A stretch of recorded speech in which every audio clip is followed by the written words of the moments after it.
held between the residents of the country and the rest of the world during a particular period of time. Let's say a year or a quarter. That's called balance of payment.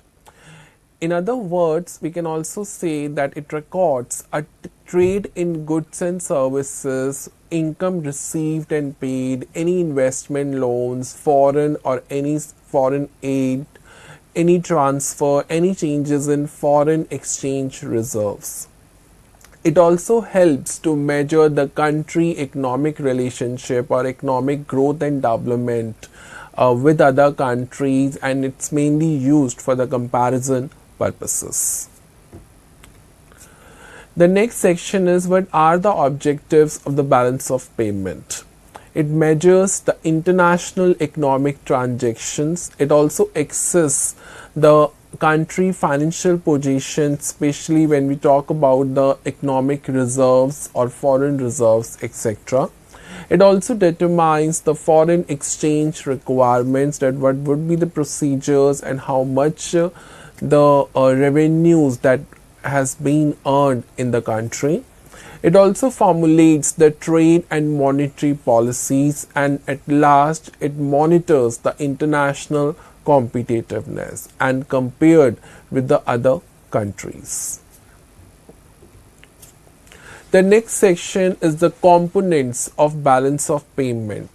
Economically, the balance of payments has three major accounts. The first one is the current account, capital account, and at last the financial account. In fact, the changes in the foreign exchange reserves are also recorded to ensure the account's balance of any resources. This is the structure of the balance of payment and what these accounts includes. So when we talk about the current account, it includes goods, services, income, transfer of reserves, etc. In terms of capital account, it includes the capital transfer and the non-produced assets.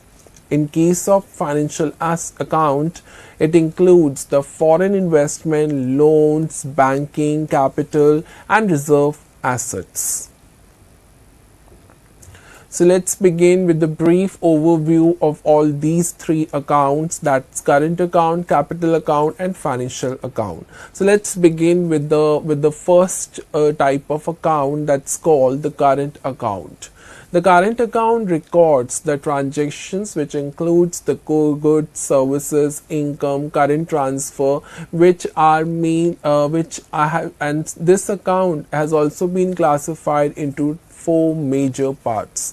The first part is a trade in goods, that in other words we can also call a visible trade, which includes the export and imports of the physical goods, and it divided into two main side, credit side and debit side. When we talk about the credit side, it refers the receipts, and the debit side, it refers to payments. So there are few items, the main item which includes in the credit side and debit side. So in case of the credit side, export of cars, rice, or any sort of resources which has been exported to other countries, that all the economic transactions that comes under the credit side. But in case of the debit side, which refers to the payment side, where the import of any resources like crude oil, machinery, electronics, any other resources, that to be comes under debit side, which refers to a payment side. Let's take an example to understand this concept, that is trade in goods, or in other words we can call a visible trade. India exports rice worth rupees $100 million, and the credit would comes under positive $100 million. India imports oil worth rupees $150 million, and it comes on the debit side because it imports, which refers to payments, and export, which refers to credit side, that means receipts. So that's why India imports oil worth $150 million, that means it comes on the debit side, that is in terms of negative, that is it goes out, that is minus $150 million.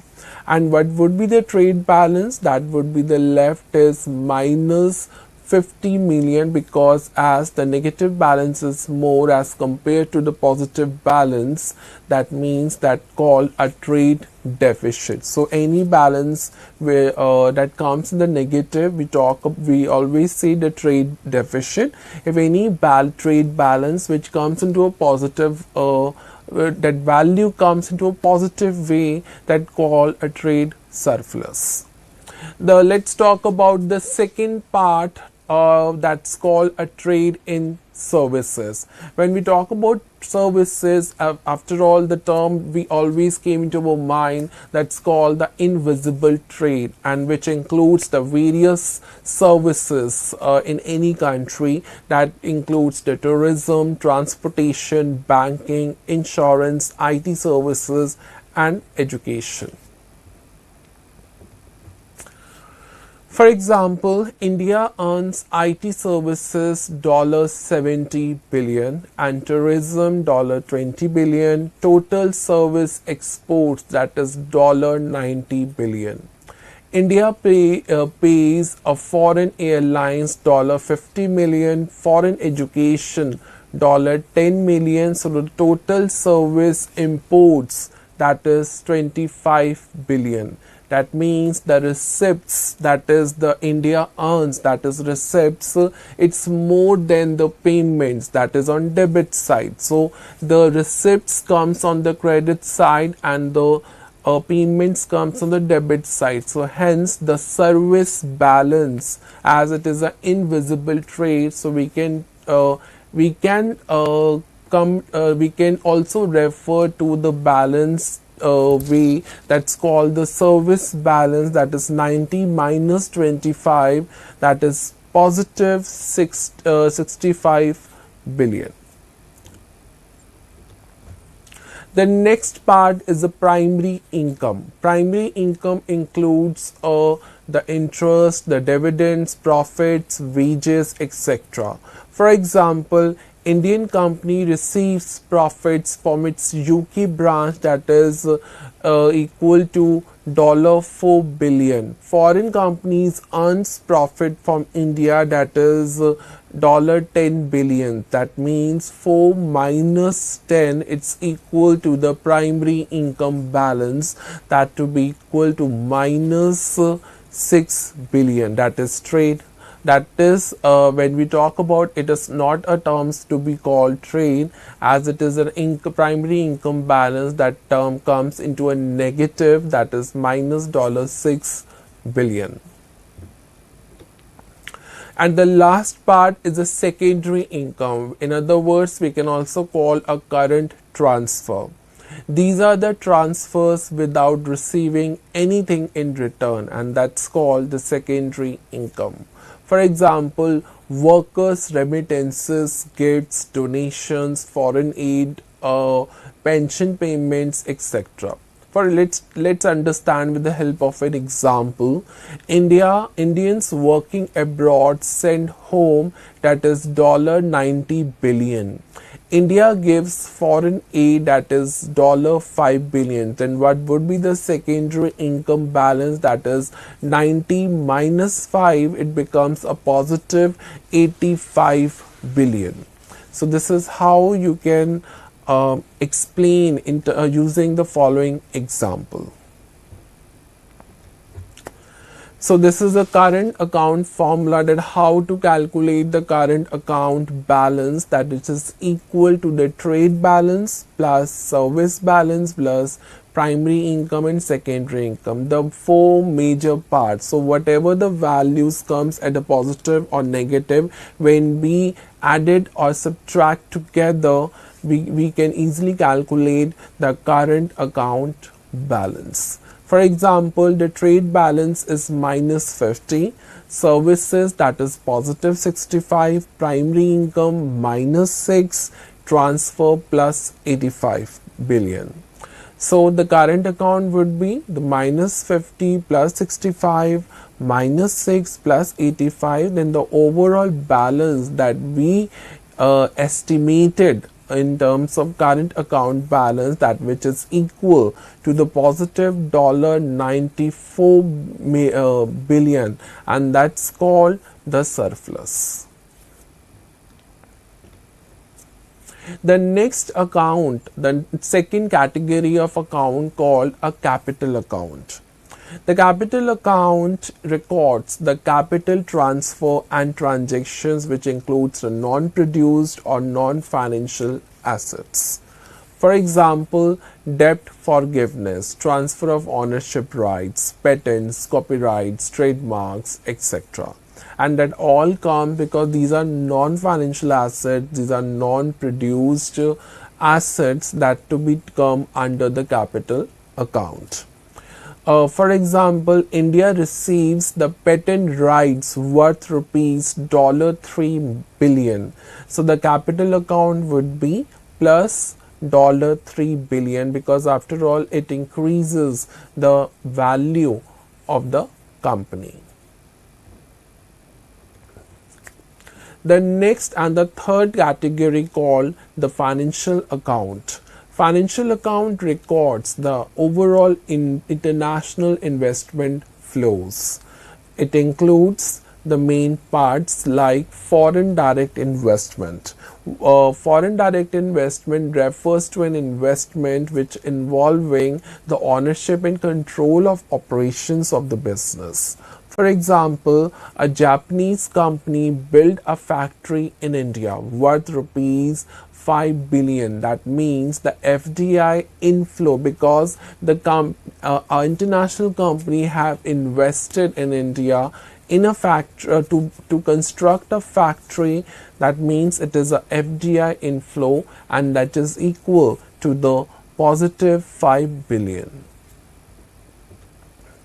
The next part of the financial account that would be the foreign portfolio investment. In short, we can also call FPI, which refers the investment in stock and bonds. Let's take an example. Foreign investors buy Indian shares worth rupees $8 billion. So what would be the FPI? That because after all the foreign investor invested you can say to buy Indian shares, whatever the cost would be, it should be in billion or million. So it means the FPI, which also comes into a positive, that is the $8 billion, because the foreign investors have invested in Indian shares, which is equal to the $8 billion. So FPI would also equals by the same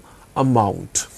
The next part is external commercial bankings. In short, we can also call ECB, where the loan, it refers the loans taken from foreign institutions. So if any company have took a loan from the foreign institutions, that comes under, or that basically denotes the concept of external commercial borrowings. So let's take an example where the Indian company borrows $2 billion. That means the financial account would also comes to a $2 billion, because that is an external commercial borrowings.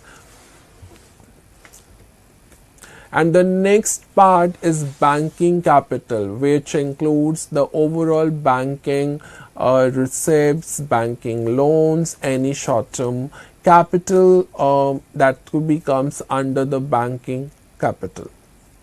The next part is a reserve assets, which is mainly managed by the Reserve Bank of India. Let's take an example: foreign exchange reserves, gold reserves, special drawing rights, that to be termed as reserve assets, which is managed and controlled by the Reserve Bank of India. Let's talk about the credit and the debit entries in the balance of payment. So when we talk about the credit entries, which means the money coming into the country, that to be termed as a credit side of the balance of payment. For example, export of goods, export of services, FDI inflow, any foreign loans received, remittances received. That means it comes on the credit side. It's always in a very simple meaning that any money comes into the country in terms of any economic, in terms of any economic activities, that to be terms on the credit side. It means it increases the foreign exchange.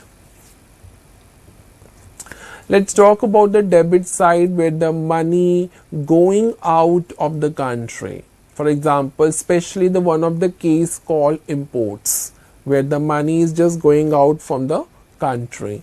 It includes the foreign travel, interest payments, investment abroad, loan repayment in abroad. That means that ultimately when the money goes out or money going out of the country, it automatically decreases the foreign exchange, and that all the items, that all the economic activities or terms will becomes on the debit side, because in other words we can also term the payment side in case of debit.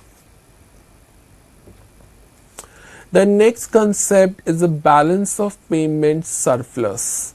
A balance of payment surplus, or in other words we can also say it is a situation occurs when the total inflow of foreign currencies exceeds the total outflow, and that's exactly called the balance of payment surplus. Let's take an overview about the effects of such concept. It increases in the foreign exchange reserves. It always build up a stronger currencies. Other factors would remain constant. It reflects the greater ability to pay for imports and external obligations. And when anything which increases or build up, or any country who has a greater ability to pay for imports, or which reflects that it having a stronger currency as compared to the other countries, that would call a balance of payment surplus. Let's take an example. The total inflow, which is equal to the $900 billion, total outflow, which is also equals to $850 million. What would be the balance of payment surplus? That is equal to the $50 billion, because what is the called the term refers surplus. That means the total outflow exceeds the total inflow exceeds the total outflow, and that is exactly called the surplus. So in this example we can also say that the total inflow is more than the total outflow, and then with the value which is being estimated, which is equal to the 900 minus 850, which is equal to the 50 billion, that denotes the balance of payment surplus. The next concept is the balance of payment deficit, where as the surplus states that the total inflows of the currencies, of the currency reserves, which is more than the total outflow, but the deficit denotes, the balance of deficit denotes occurs, or it is a situation occurs when the total outflow exceeds the total inflows. What would be the effect if such situation occurs? It should reduce in the foreign, it reduces the foreign exchange reserves. The possible pressure could be there on the domestic currency. It may require the policy measures like encourage the exports more or attract the investments to make a balance between the foreign currencies. For example, the total inflow is $700 billion and total outflow which is equal to the $800 billions. So what would be the balance of payment deficit? That is $100 billion, and that to be termed as balance of payment deficit, where the total outflow is more than the total inflows, and that has been reflected in the possible example which has been shown on the screen. The next section is importance of the balance of payments. It measures the overall country international economic progress. It also helps the government to design the trade, exchange rate, monetary policies. It also indicates the sustainability of the external borrowings. It tracks any foreign investments and capital inflows of the companies. It also helps to assess or to determine the adequacy of the foreign exchange reserves. The balance of payment is also provides any insights into the export competitiveness and import dependency. So this is a difference between the balance of payment, balance of trade, and the balance of payment. What would be the meaning? I already stated in the earlier slides. Let's talk about the other parameters which denotes the differences between the balance of trade and the balance of payment. So let's talk about the scope. The balance of trade would be narrow concept, and the balance of paid would be the broader concepts because it includes the overall international economic progress of a country denoted into two sides, the debit and credit side. So it's more broader concept than the balance of trade. It includes services. The answer in case of the balance of trade is no, but the balance of payments, which includes the visible trade and invisible services. It includes investments. Is it includes investment? The balance of trade is no, but the balance of payment is yes. It includes the transfer. The balance of trade, no, but in case of the balance of payment is yes. It also includes the capital inflows and outflows. The balance of trade, it's no, but in case of the balance of payments is yes, because these four main parts are referred or called the four main versions of the balance of payment, and that's why it includes yes in all the four major parts of the balance of payment. Components, in case of the balance of trade, only the goods include rather than services, but the balance of payment, or in case of the balance of payment, the all three accounts would be considered, which refers to a combination of all balance, which denotes the you can see the current trade balance, which include the current account, capital account, and financial account. The next concept is the current account deficit. In short, we can also call a CAD. It occurs when the country imports of goods and services and income payment exceeds its exports of goods, where the imports are more than the exports, that to be termed as the current account deficit. In simple terms, a country has a current account deficit when the country spends more foreign exchange on international transaction than it earns, then it termed to be called the current account deficit. How to calculate the current account? That is export of goods and services minus import of goods and services plus net primary income plus net secondary income. If the results comes into a negative, the country has a current account deficit. Let's talk about the components of the current account, which has been stated earlier. That is trade in goods. It's called a merchandise trade. export and import, trade in services, which comes under IT services, tourism, banking, insurance, healthcare, transportation, etc. The primary income would be interest, dividends, wages, profits, etc. And at last is called the secondary income, that's called the current transfer, that is work remittances, gifts, donation, financial aids, etc.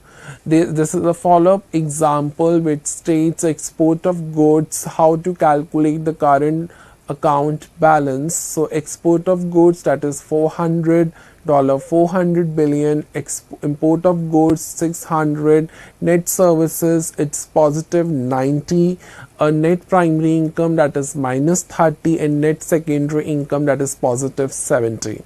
So the current account balance would be 400, as the calculation is according to the formula, that is the 400 export minus import, that is 400 minus 600 plus net services plus net primary income plus net secondary income. So the final answer or the final estimated value, which is equal to the minus 70 billion. So the current account deficit would be called a US dollar 70 billion.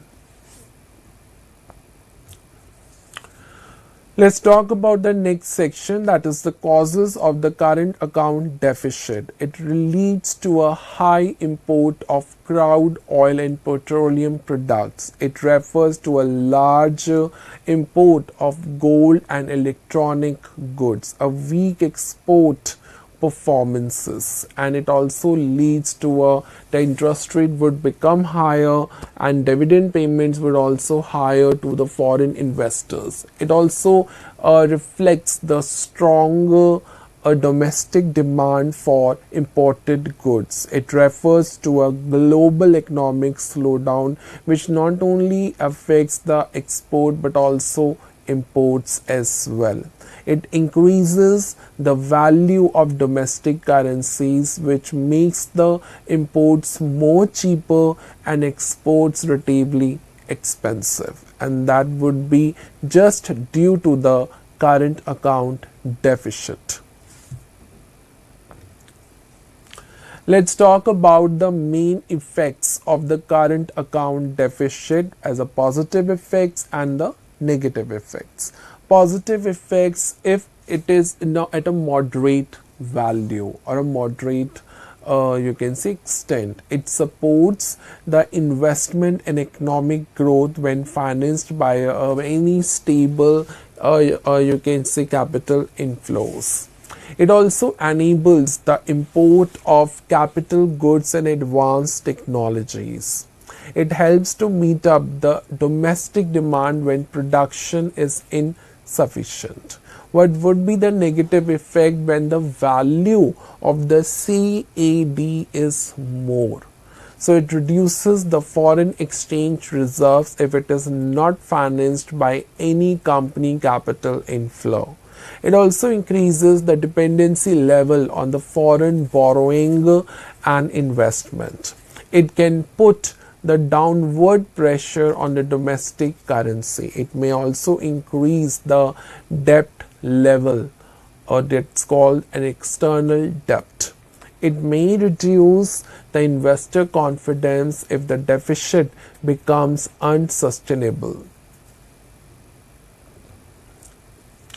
The next section is how the CAD financed. A current account deficit is typically financed through inflows in the financial accounts, such as the foreign direct investment, foreign portfolio investment, external commercial borrowings, and non-NRI deposits, or the use of foreign exchange reserves.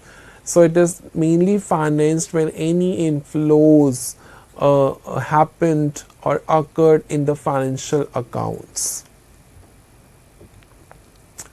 Now, the next section is what are the measures to reduce CAD? that is current account deficit. One of the measure is to increase the exports more than you can see through the higher competitiveness. It also promotes the domestic manufacturing and import substitution of goods. It also reduces the non-essential imports. It encourages the tourism and the service exports, where the foreign investors invest more into a country. It also attracts the stable long-term foreign investment. It also improves the energy security by increasing the domestic energy production and renewable energy use.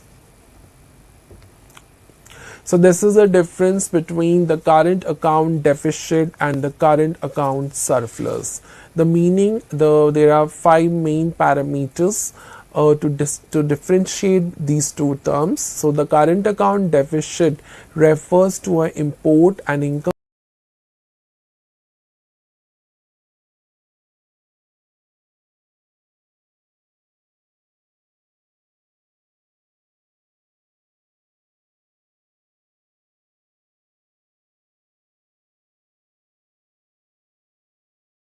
plus would be positive.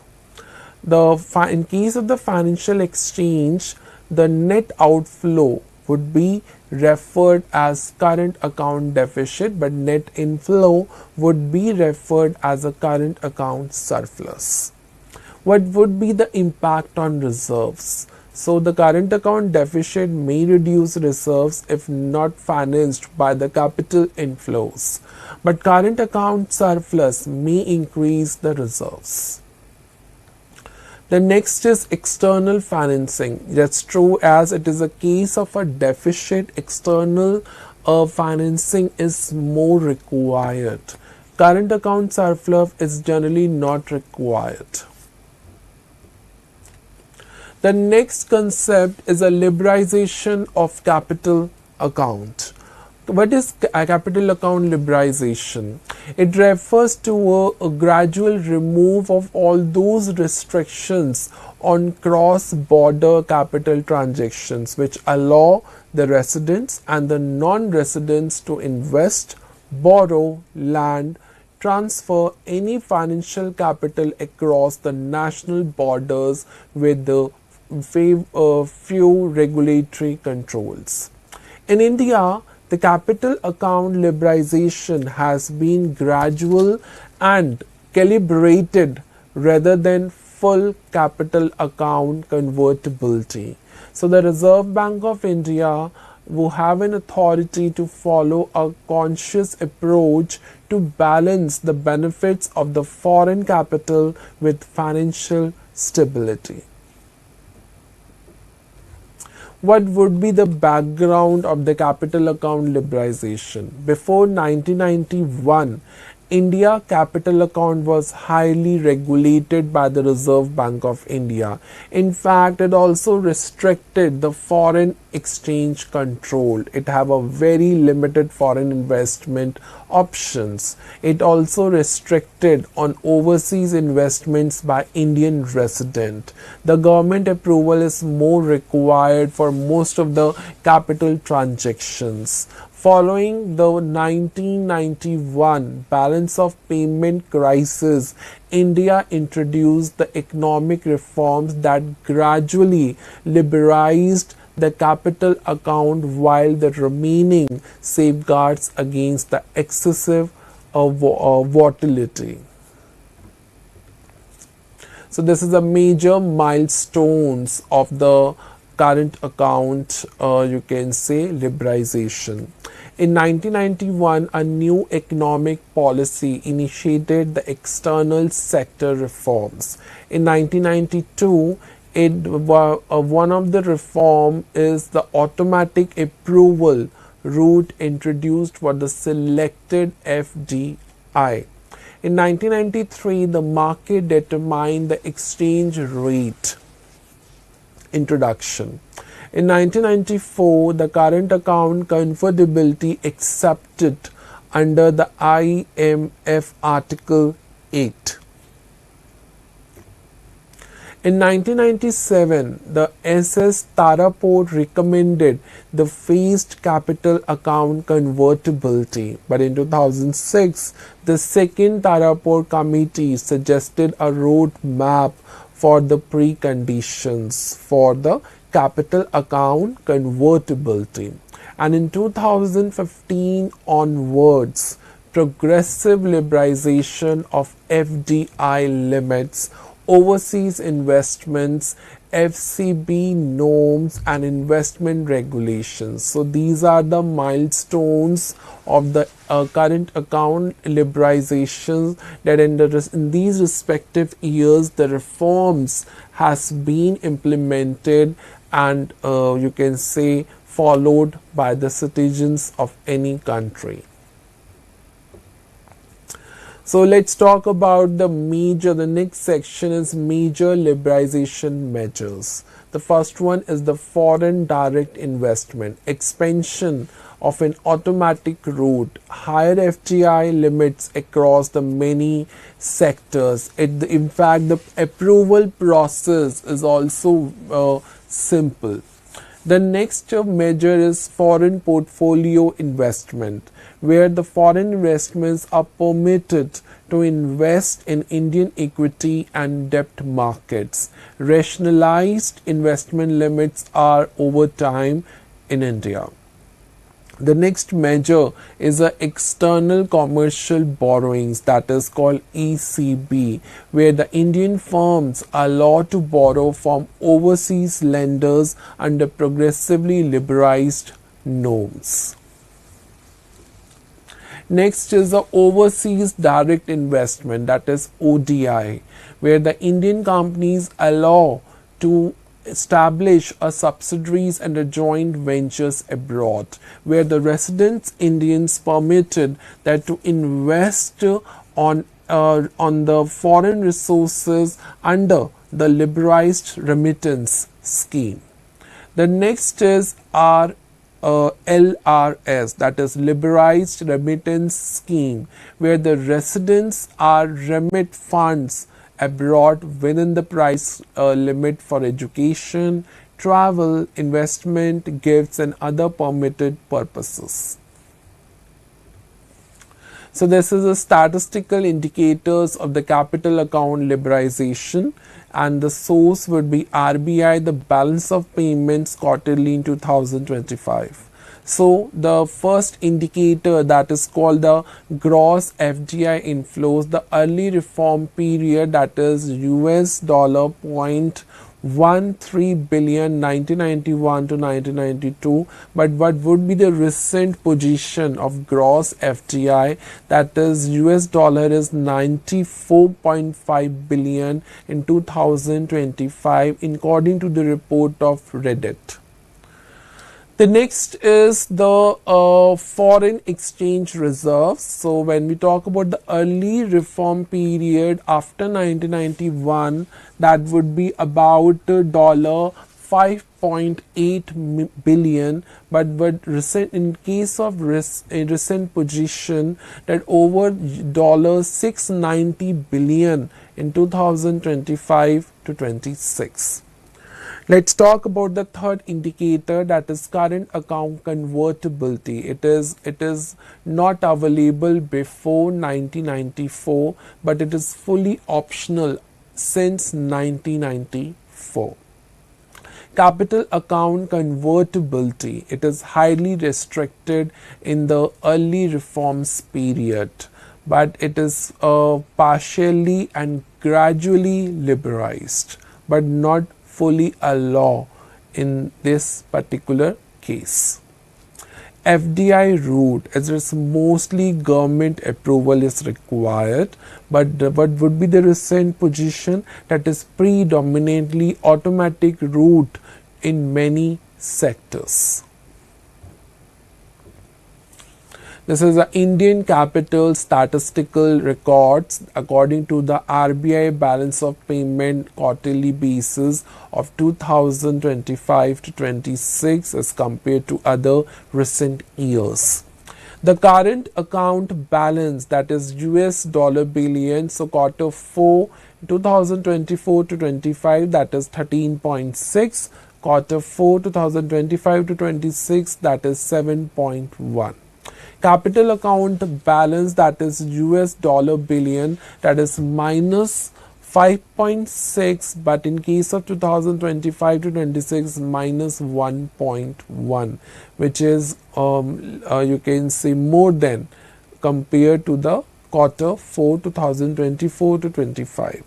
Change in foreign exchange reserve, that is US dollar billion, that is 8.8 as compared to the quarter 4 in 2025 to 26, that is 7.2.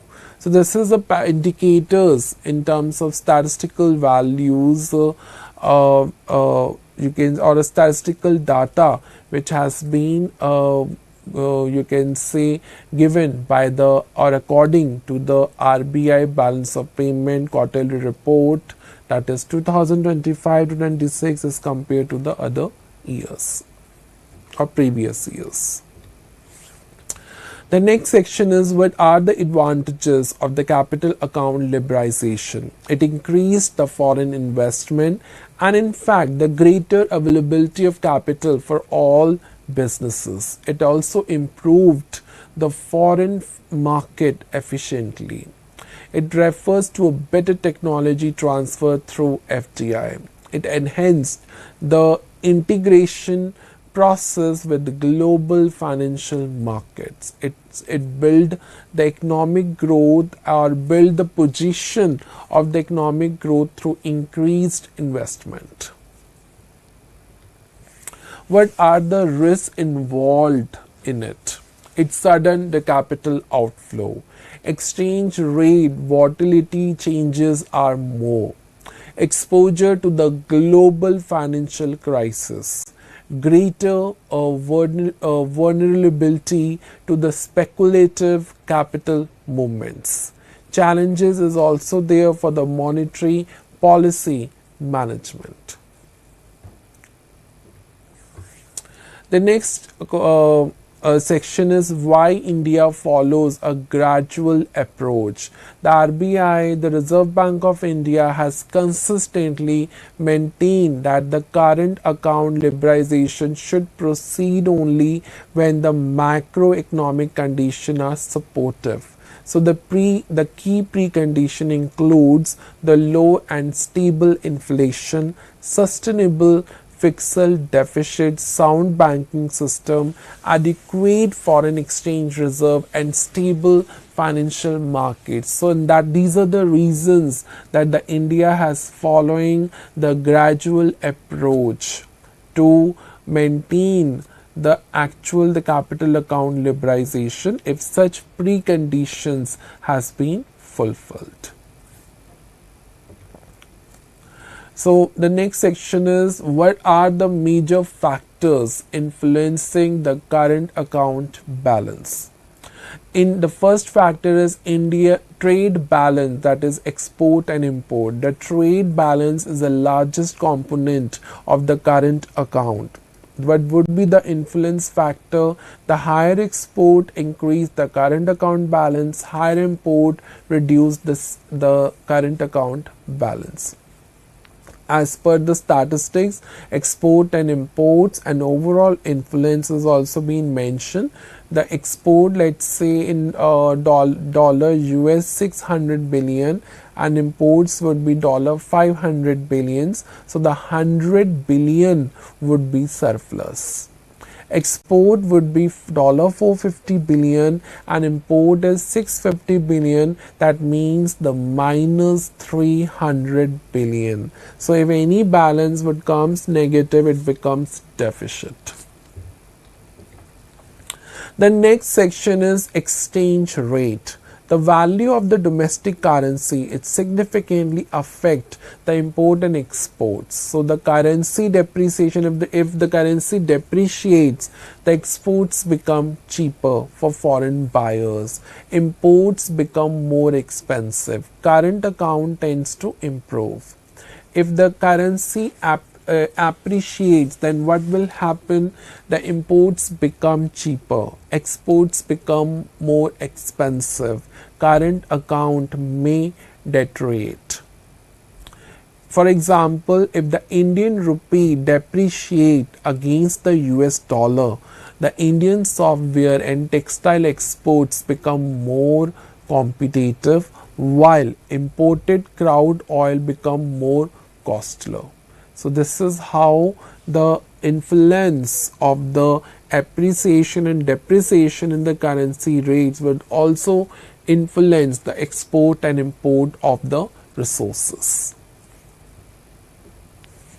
The next factor is economic growth. If it leads to higher economic growth, what will happen? If it leads to slow domestic growth, what will happen then? So in case of the high domestic growth, it leads to a rapid economic growth increases at a often level. Consumer spending is more, industrial production would be more, demand for imported machinery, fuel, raw material, and this would lead to a current account deficit. Slow growth, it reduces the domestic demand, which also reduces the import, which might improve the position of the current account balance. The next factor is the inflation rate. Inflation affects the international competitiveness of domestic products. When there is a situation of high inflation or low inflation, what would be the influence on import and exports or currencies? So in case of the high inflation, domestic goods become more expensive, exports would decline, imports becomes more attractive, and current account could weakens. Low inflation, domestic products remain competitive, export would increase, current accounts improves. The next you can say influencing factor would be global demand. Demand in international markets directly affects the exports. For example, during the periods of strong global economic growth, demand for Indian IT services, pharmaceutical goods, engineering goods, textile increases, export earnings rise, but current account improves. So during the global recession, exports decline, and it also weakening the current account. The next factor is the prices of the crude oil and other commodities. Countries who are mainly dependent on imported energy are highly affected by changes in global commodity prices. You can see a real example of the war between the US, Israel, and Iran. That in case of if there is a conflict between these countries, it will also influence the prices of the crude oils, where for all those countries who are dependent on one country. For example, India imports a large share of its crude oil requirement, so the rising oil prices increases the import bill. So higher import expenditure worse the current account deficit. The next factor is income from investment, that is primary income. Primary income includes the interest, dividends, wages, profits. And what would be the influence? It increases the income earned from overseas investment, which improve the current account balance. In case of the larger profit and interest payments to foreign investors, it reduces the current account balance. The next factor is the workers' remittances, which also refers as a secondary income. Remittances are one of the most stable sources of the foreign exchange. For example, that money sent home by Indians working abroad increases the foreign exchange earnings and increase or build the current account more stronger. The next factor is the government trade policy. Government measures influence the export and import. For example, export incentives, import duties, free trade agreements, production linked incentive schemes, which called a PLI schemes, export promotion policies. So these measures can also improve the trade balance and the current account balance over the period of time. The next factor is a foreign tourism. It classified into two main parts: the tourism receipts and the tourism payments. A foreign tourist spending money in the country increase the service exports. Tourism payments, residents traveling abroad spend foreign exchange, increases the service imports. The next factor is the competitiveness of domestic industries. The countries with more productive and innovative industries, it's generally where the generally export would be more. Competitiveness depends on productivity, technology, infrastructure, labor skills, and cost efficiency. Higher competitiveness build the current account balance. The next factor is international interest rates. If any changes in the global interest rates which affect the external borrowing cost, interest payments would be more on foreign debt. So the higher international interest rates also increases the primary income payments abroad, which worse the current account balance. The next is a political and economic stability.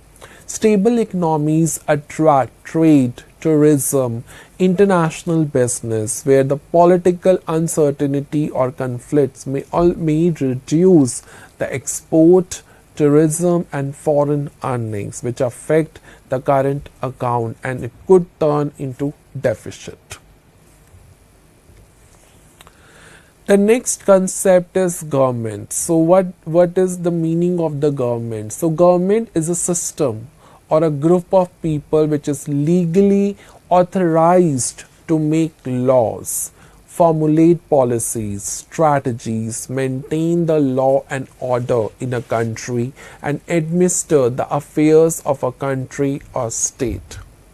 A government is a formal political authority that governs a country through the law, policy, and public administration. There are various scholars, and the two main scholars who have defined the term government. The first one is John Casper as a Blunt Shelley, where the government is the organization through which the will of the state is formulated, expressed, and carried out. Garner has defined the term government, which is termed as an agency through which the will of the state is formulated, expressed, and realized. What are the characteristics of the government? It exercises the legal and political authority. It makes and enforces the laws. It maintains the law and order. It collects the taxes and provides the public services. And of course, it protects the national sovereignty and security and represents the country internationally. For example, the Government of India consists of legislature, that is Parliament, executive, that is President, Prime Minister, and the Council of Ministers, and judiciary, that is Supreme Court and subordinate courts. The next concept is a governance. What is the meaning of the governance? Governance, this term refers to the processes, any institutions, rules, practices through which the decisions are made, implemented, monitored, and held accountable. That's called the governance. In other words, the governance is a process of governing and managing the public affairs more effectively, efficiently, transparently and accountably with the participation of the various stakeholders. According to the World Bank, the governance is the manner in which the power is exercised in the management of the country economic and social resources for the economic development. What are the characteristics of the good governance? According to the United States Development Program, the key characteristics of the good governance include more participation, rule of law and order, transparency would be there, accountability, responsiveness, effectiveness and efficiency, equity and inclusiveness, and the conscientious orientation. Example of governance: the first digital governance in India, which includes the initiative like online tax filing, digital land records, electronic procurement, online public grievance portal, and these initiatives improve efficiency, transparency, and the citizen access to the government services. So this is a difference between the government and the governance. So what would be the meaning? That is, the government is a formal political authority that governs the state. The governance is a process of decision making and implementation. What would be the nature? The government is an institution or organization, but the governance is a process or system. What would be the main focus of both terms? The main focus of government is exercise of the political power, but whereas the main focus of the governance is quality and the effectiveness of governing the state. Participants. Government institutions are the participants of the government, but government, private sector, civil society, citizens are the participants of the governance. Objective. The main objective of the government is to maintain the law, order and administration. But the main objective of governance is to promote the efficient, transparent and accountable management. Scope. The government is more narrow and the governance is more broad as compared to the government. Accountability. Government is primarily through the constitutional and the legal mechanisms. But in case of the government, it could accountable through legal, institutional, public and stakeholder accountability. For example, the parliament, executive and judiciary would be the few examples of the government, but e-governance, participatory budgeting, public consultations would be the examples of the good governance. The next section is what would be the relationship between the government and governance. Government is an institution that exercises the authority, but whereas the governance is a process through which that authority is exercised. So the effective government contributes to the good governance, but the governance also depends on transparency, accountability and more participation, and at last collaboration with the non-governmental actors or parties. And that's why it is more that the government is more related to the governance, because if the government is run by is governed the state, but without good governance, government cannot govern the states with you can say with all these activities like transparency, accountability, participation, collaboration, and how it could exercised without governance.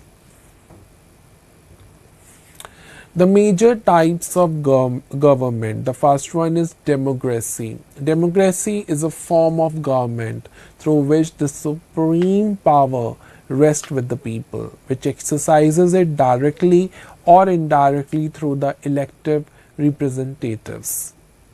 For example, India, United States, Canada, Australia, Japan, where the government is formed or the supreme political power rests with the people only, and that it's called democracy. Thank you so much for listening this lecture. I will continue with the remaining topics in the upcoming, you can say, section or session. So till time, thank you and namaste to all.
ఈరోజు మనము ఇంకొక క్రొత్త course start చేస్తున్నాము.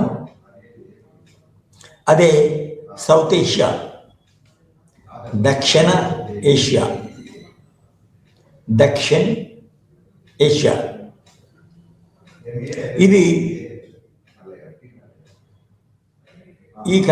ఇది ఒక ప్రాంతము అని అనొచ్చు. అసలు ప్రపంచంలో దేశాల తర్వాత ప్రాంతాలు ఎంతో ప్రాముఖ్యత కలవి. దానికి ముఖ్య కారణాలు తెలుసు, ముఖ్య కారణాలు మీకు కూడా తెలుసు. ఎందుకంటే అవి సామాన్యంగా ఆ ప్రాంతమంతా ఏదో ఒక కాలంలో ఒక చక్రవర్తి పాలించి ఉంటాడు. ఆ చక్రవర్తుల వంశము ఏదైతే ఉందో ఆ వంశము యొక్క మతం ఏదైతే ఉందో ఆ మతాన్ని ఆ ప్రాంతము మొత్తం మీద స్థాపించి, ఒకే వాళ్ళ మతాన్ని స్థాపించి దాన్ని అందరూ పాటించే విధంగా, అవలంబించే విధంగా ప్రయత్నం చేసి ఉంటాడు. అదేవిధంగా ఒకే రాజకీయ వ్యవస్థ కూడా ఆ ప్రాంతం, ఆ చక్రవర్తి మన అమలు చేయడానికి ప్రయత్నం చేస్తాడు. మతమైంది, రాజకీయ వ్యవస్థ అయింది. అదేవిధంగా అది మళ్ళీ మన సామ్రాజ్య స్థాయిలో, పెద్ద మన పట్టణ స్థాయిలో, నగరాల స్థాయిలోను, మరియు మన ఈ గ్రామ స్థాయిలోను తమకు అనుకూలమైన, తను ఆమోదించిన రాజకీయ వ్యవస్థను మన అమలు చేయడానికి ప్రయత్నం చేస్తారు. అదేవిధంగా ఆర్థిక పరమైన మన వ్యవస్థ కూడా, పద్ధతులు కూడా, విధానాలు కూడా అవి స్థాపించి అమలు చేయడానికి ప్రయత్నం చేస్తారు. దానివల్ల ఏమవుతుందంటే ఆ ప్రాంతము, ఏ ప్రాంతం పెద్ద ప్రాంతము పై ఆ చక్రవర్తి తన సామ్రాజ్యాన్ని సామ్రాజ్యాన్ని నెలకొల్పి అధికారం చెలాయిస్తారో దానికి సామాన్యంగా కామన్ ఉమ్మడి అంశాలు చాలా ఉంటాయండి.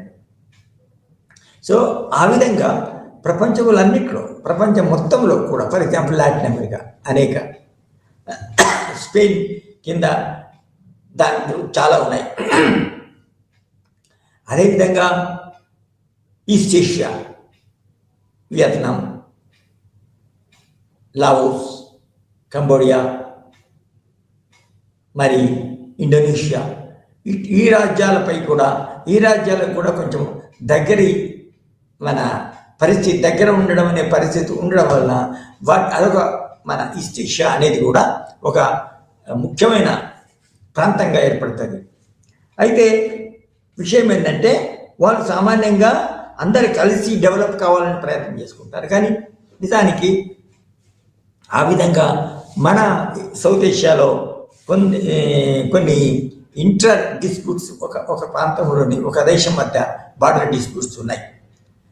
అయితే ఇంకొకటి ఏంటంటే ఈ సౌత్ ఏషియా అనే రీజన్ మనం చదివినప్పుడు నిజానికి అందులో మన డిగ్రీ, మీరు చదివే డిగ్రీ కోర్స్ ఏంటంటే బిఏలో పాలిటిక్స్ చదువుతున్నది. కాబట్టి ఈ సౌత్ ఏషియన్ కంట్రీస్లో ఏ మన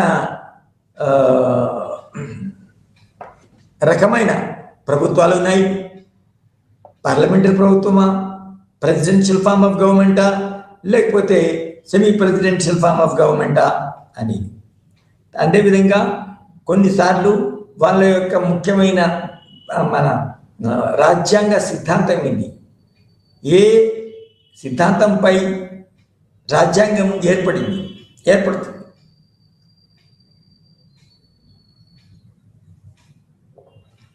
అదే అదేవిధంగా మన వాటి యొక్క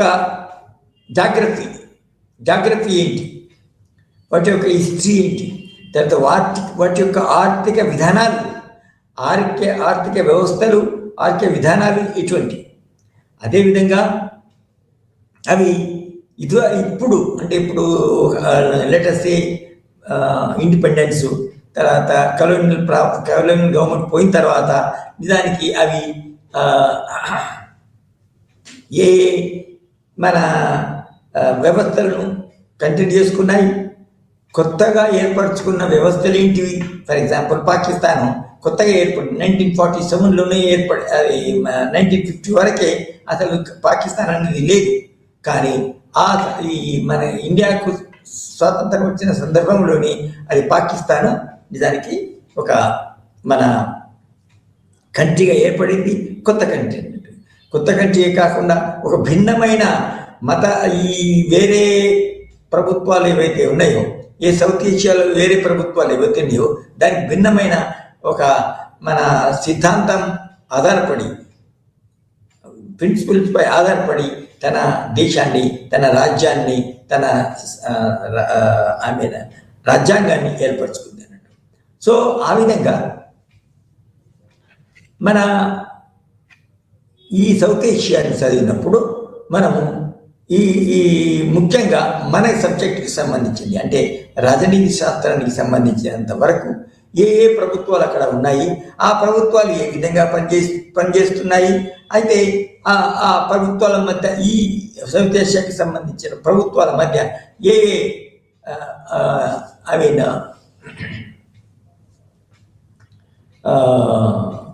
పోలికలు, భిన్నత్వాలు, భేదాలు ఉన్నాయి అని చెప్పాలి. చదువుకోవడానికి మంచిగా అవకాశం ఉంటుంది అన్నట్టు. అంటే చదువుకోవడం వల్ల ఫ్యూచర్లో చాలా భేదాలు ఉన్నాయనుకో, అప్పుడు మనం వాటిని కలిగించుకోవడం కానీ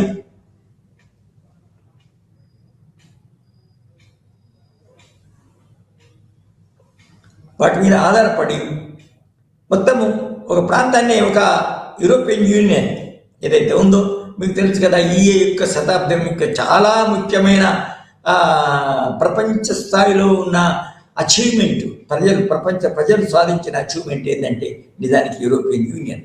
ఇదివరకు వాటి మధ్యన పగలు, కుతంత్రాలు, తర్వాత మన వేరు ప్రాంతాల్లో వాళ్ళ కింద మన వలసలను సంపాదించుకోవడము, ఆ వలసల కొరకు ఒకరికొరకు ఒక సామ్రాజ్యం దేశం ఇంకొక సామ్రాజ్యం కొట్లాడుకోవడము అనేది బాగా జరిగింది. అయితే నిజానికి అయితే ఈ మధ్యనంటే ఒక 20-25 సంవత్సరాల వరకు అది అమెరికా అనే పెద్ద దేశం ఉంటుంది కాబట్టి వీళ్ళ కిందనే ఉన్న, అంటే వీళ్ళలో భాగం యూరోపియన్ కంట్రీస్లో ఉన్న ఇంగ్లాండ్ యొక్క వలస దేశమైనా కూడా స్వతంత్రమైన తర్వాత దాని యొక్క రీజియన్ని బట్టి మన దాని యొక్క జాగ్రఫీని బట్టి చాలా పెరిగింది, చాలా బలవంతమైంది, చాలా ఆర్థికంగా కూడా ఎదిగింది, ఒక ఫ్రీ రాజ్యం అన్నట్టు. సో అటువంటి ఫ్రీ రాజ్యం కావడం వల్ల అది ఏ దేశాల కింద ఉన్నదో ఆ దేశాల మీదనే మళ్ళీ పెత్తనము, ఆధిపత్యం చెలాయించడానికి ప్రయత్నిస్తుంది అన్నట్టు. సో అటువంటి అది అయితే ఇవి జాగ్రఫిగా చిన్న దేశాలు, జాగ్రఫిగా చిన్నగా ఉన్నప్పుడు సామాన్యంగా ఆర్థికంగా కూడా చిన్నగానే ఉంటాయి. అంటే అన్ని మన జపాన్ చిన్నదే కదా, కానీ ఆర్థికంగా అడ్వాన్స్ అంటే అన్ని దేశాలు అట్లా ఉండకపోవచ్చు. చిన్నగా ఉన్నా కూడా ఆర్థికంగా బలంగా ఉండడం అనేది అన్ని దేశాలకి సామర్థ్యం. ఒక 90% నిజానికి మన జాగ్రత్తకి, భౌగోళానికి, తర్వాత ఆర్థిక స్తోమతకి, ఆర్థిక మన బలానికి, బలవంతానికి అది ఒక సంబంధం ఉంటుంది అన్నట్టు. సో ఈ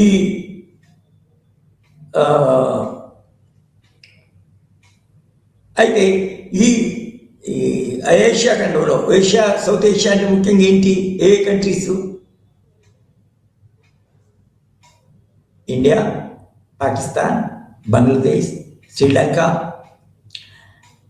భూటాన్, మాల్దీవ్స్, అంటే ఒక కంట్రీ, చిన్న కంట్రీ మాల్దీవ్స్. ఈ విధంగా కొన్ని ఇండియన్ సౌత్ ఏషియన్ రీజియన్లో కొన్ని కంట్రీస్ ఇండిపెండెంట్గా ఉన్నాయి. అంటే ఇండిపెండెంట్ అంటే వాటికి వాటికి ఒక్కొక్క దేశానికి ఒక్కొక్క రాజ్యాంగం ఉంది.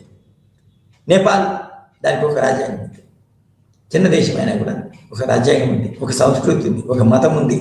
నిజానికి pure Hindu state in the country, in the world so far is like Pakistan having Islam, Nepal is having Hindu religion as official religion.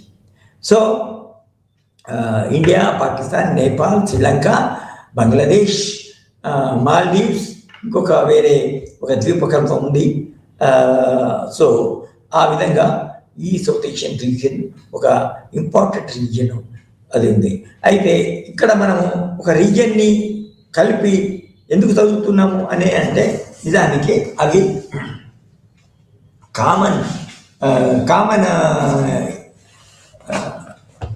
Geographical background, common political background, common economic background.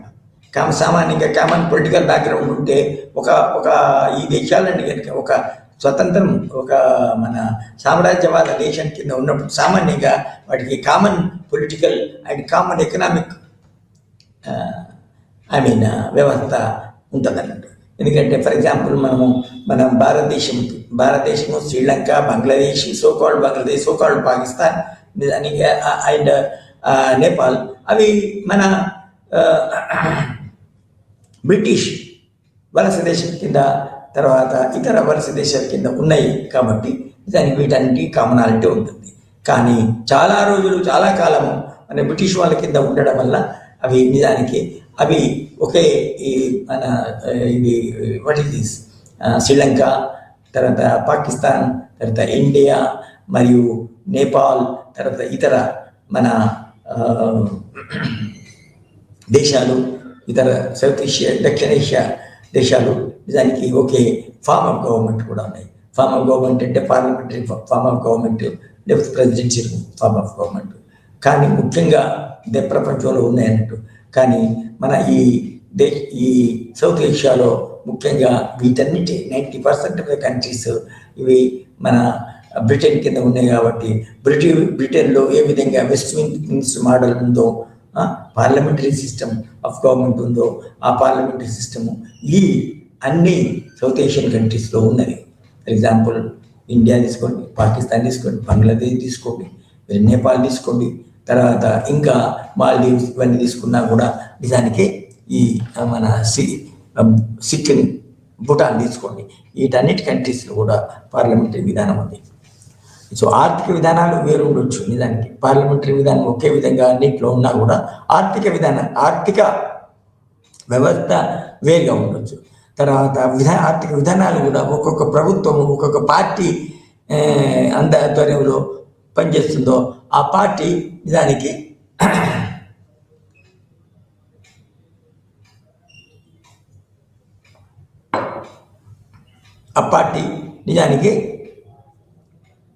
మన ఆ ప్రభుత్వము విధానాలు, దానికి తగిన విధానాలు, ఆ party సిద్ధాంతానికి తగిన విధానాలు పాటించడం, అవలంబించడం జరుగుతుంది.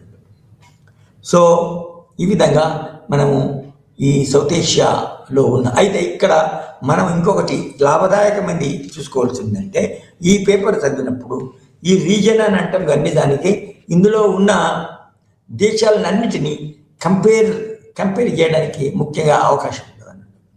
అసలు నిజానికి కంపేర్ టు పాలిటిక్స్ అనేది సివిల్ సర్వీసెస్, యూపీఎస్సీ ఎగ్జామ్లో కానీ, తర్వాత మన ఎంఏ, బిఏ మరియు ఎంఏ మన కోర్సుల్లో కానీ కంపేర్ టు పాలిటిక్స్ నిజానికి ఒక పేపర్గా, తప్పకుండా ఒక పేపర్గా ఉంటుంది అన్నట్టు. ఇది Hyderabad central university political science department మాత్రం ఆ విధంగా ఉంది. సో మన కంపేర్ టు పాలిటిక్స్ అనే నిజానికి పేపర్ మీరు సౌత్ ఏషియాని కొంచెం వేరే విధంగా ఉన్నా కూడా నిజానికి ఇది compare to politics in South Asia, compare to politics in South Asia. మన తర్వాత compare to politics in South Asia చదవచ్చు, compare to politics in Europe చదవచ్చు, compare to politics in Latin America and America చదవచ్చు. So ఆ విధంగా ఏమవుతుంది అంటే మనకి ఈ కంపేర్ టు పాలిటిక్స్ దానికి దీనికి సర్దినప్పుడు మనం సివిల్ సర్వీసెస్లో పొలిటికల్ సైన్స్ మరి ఇంటర్నేషనల్ రిలేషన్స్ అనే ఆప్షనల్ చదివినప్పుడు ఆప్షనల్ మన ప్రిపేర్గా అయినప్పుడు ఐఏఎస్ ఐపీఎస్ చదివినప్పుడు దానికి ఇది చాలా ఉపయోగపడుతుంది.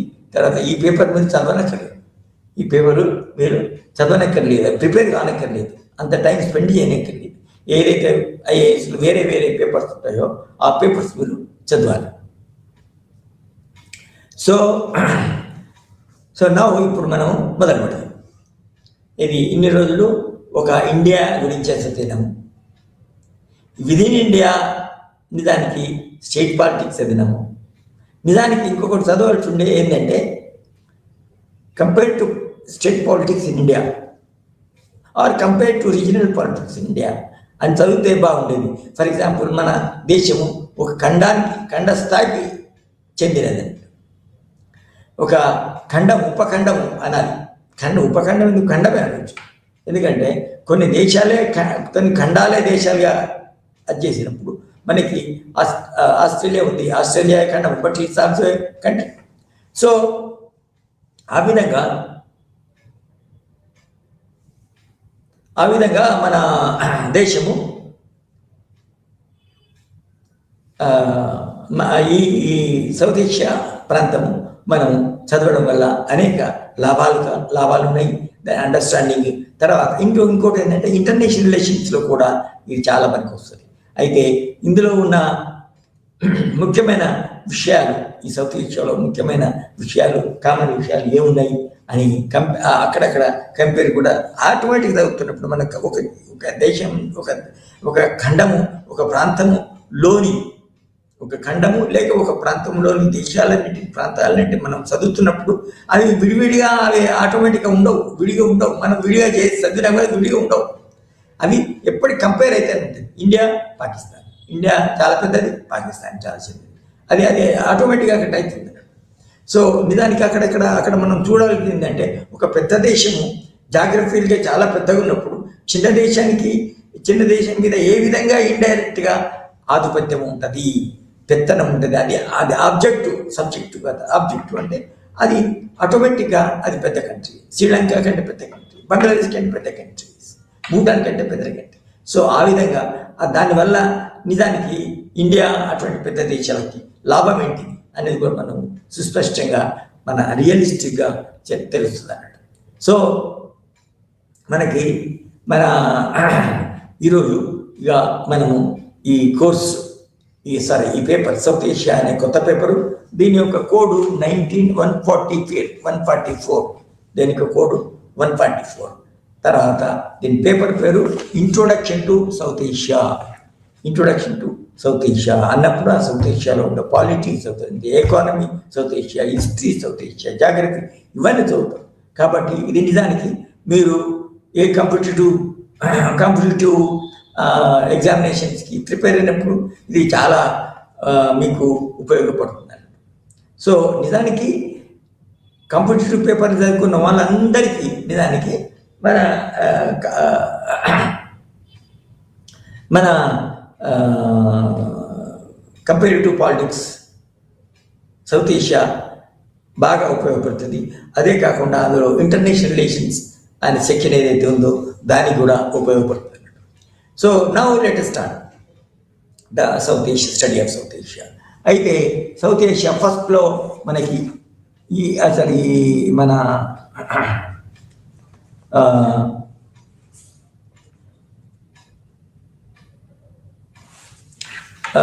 ఫస్ట్ ఆఫ్ ఆల్ ఏమవుతుందంటే ఈ కోర్సు ఈ సౌత్ ఏషియా పేపర్లో జాగ్రఫీ ఆఫ్ సౌత్ ఏషియా అంటే ఇది కామన్ ఒకే దిక్కు ఉన్నాయి. ఒకే దిక్కు ఉండడం వల్ల ఏమవుతుంది అంటే వాటి యొక్క నిజానికి మన భౌగోళిక పరిస్థితి, కొంచెం ఆర్థిక పరిస్థితి కూడా సామాన్యంగా దగ్గర మన భౌగోళిక పరిస్థితి, వాతావరణం, ముఖ్యంగా వాతావరణం కూడా చాలా దగ్గర ఉంటుంది, పోలికలు ఉంటాయి.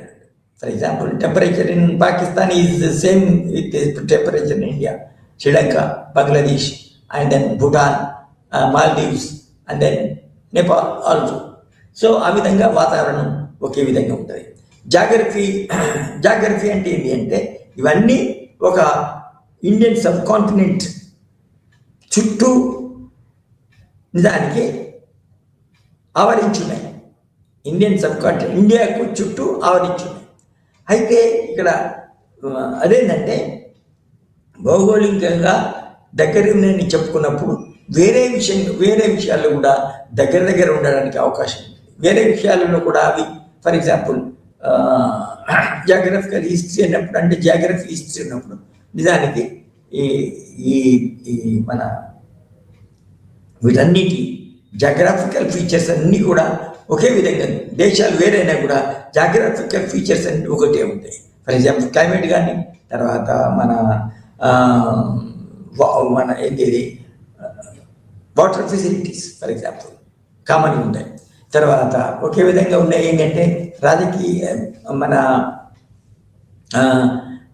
దానికి వాటిలలో ఆ దేశాల్లో పండవలసిన పంటలు అగ్రికల్చరల్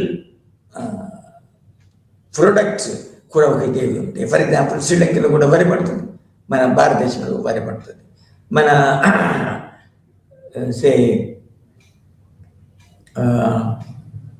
మన వాట్ ఇస్ దట్ నేపాల్లో పడుతుంది, అంటే వరి తక్కువ పడుతుంది అనుకోండి, కానీ ఈ పండుతుంది. తర్వాత బంగ్లాదేశ్లో పాకిస్తాన్లో వరి పండుతుంది. సో పంటల పరంగా మన వాతావరణ పరంగా వర్షపాతం ఎంత కురుస్తుంది అనే దాని పరంగా కూడా కాలాలు ఉంటాయి అక్కడ. ఫర్ ఎగ్జాంపుల్ ఇక్కడ సమ్మర్ అయితే అక్కడ సమ్మర్ ఉంటుంది, ఇక్కడ రైనీ సీజన్ ఉంటే అక్కడ రైనీ సీజన్ ఉంటుంది, ఇక్కడ రైనీ సీజన్ ఉంటే శ్రీలంకలో కూడా రైనీ సీజన్ ఉంటుంది. తర్వాత ఈ విధంగా కామన్ జాగ్రఫీ అంటే ఏంటి అంటే అవి. తర్వాత ఒకటే ఏంటంటే ఈ గుట్టలు కొండలు అనేవి మాత్రం కొంచెం డిఫరెంట్గా ఉంటాయి. ఫర్ ఎగ్జాంపుల్ మన దేశంలోనే చాలా డిఫరెన్స్ ఉంది చూడండి. మన దేశంలో ఫర్ ఎగ్జాంపుల్ ఉత్తరం వైపు గుట్టలు కొండలు తర్వాత పర్వతాలు ఉన్నాయి, దక్షిణం వైపు ఒకదానికి సముద్ర తీరం ఉంది, తర్వాత మైదానాలు బాగా ఎక్కువ ఉన్నాయి. ఇక్కడ కూడా గుట్టలు ఉన్నాయి దక్షిణ ప్రాంతంలో. ఫర్ ఎగ్జాంపుల్ మన తెలంగాణ, తర్వాత ఆంధ్రప్రదేశ్, తర్వాత మన Madras,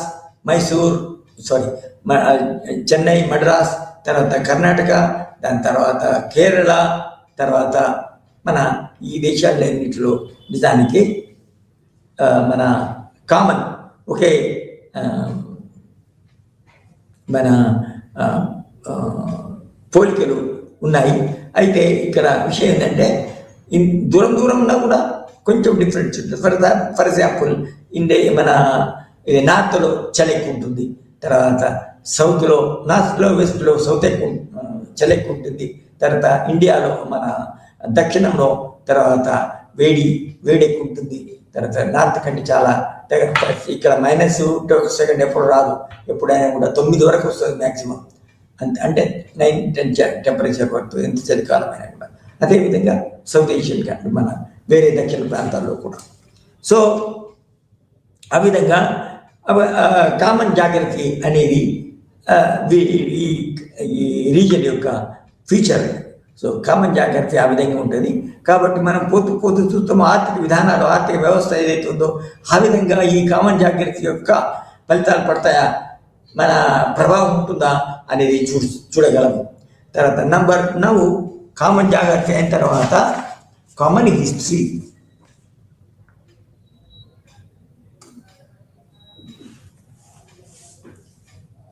common geography south Asia అయిన తర్వాత కామన్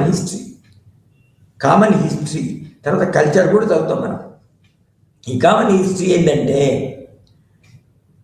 మొదటి నుంచి ఈ ఏషియా సౌత్ ఏషియా మొత్తం అంతా ఒక కామన్ హిందూ కల్చర్లో భాగమైన వేదిక్ అది ఇక్కడ ఉంది అన్నట్టు. అంటే ఇక్కడ సమస్య ఎక్కడ వస్తుంది అంటే మనం చదువుకోవాల్సింది ఏంటంటే ఈ చరిత్రలో ముఖ్యంగా అనేక ఏజెస్ ఉన్నాయి. ముఖ్యమైన ఏజెస్ మన యాన్షియంట్ ఏజ్, తర్వాత మిడివల్ ఏజ్, తర్వాత మన మోడర్న్ ఏజ్. మళ్ళీ within modern medieval within Indian within Indian age, within ancient period there are early Vedic period, later Vedic period. So early Vedic period లో ఏ development, దానికి Vedic period కంటే ముందేంది Indus valley civilisation. దానికి Indus valley civilisation అనేది చాలా earliest civilisation in Asia and other countries also. Of course దీనికంటే ముందు కూడా మన ఏజెస్ ఉన్నాయి.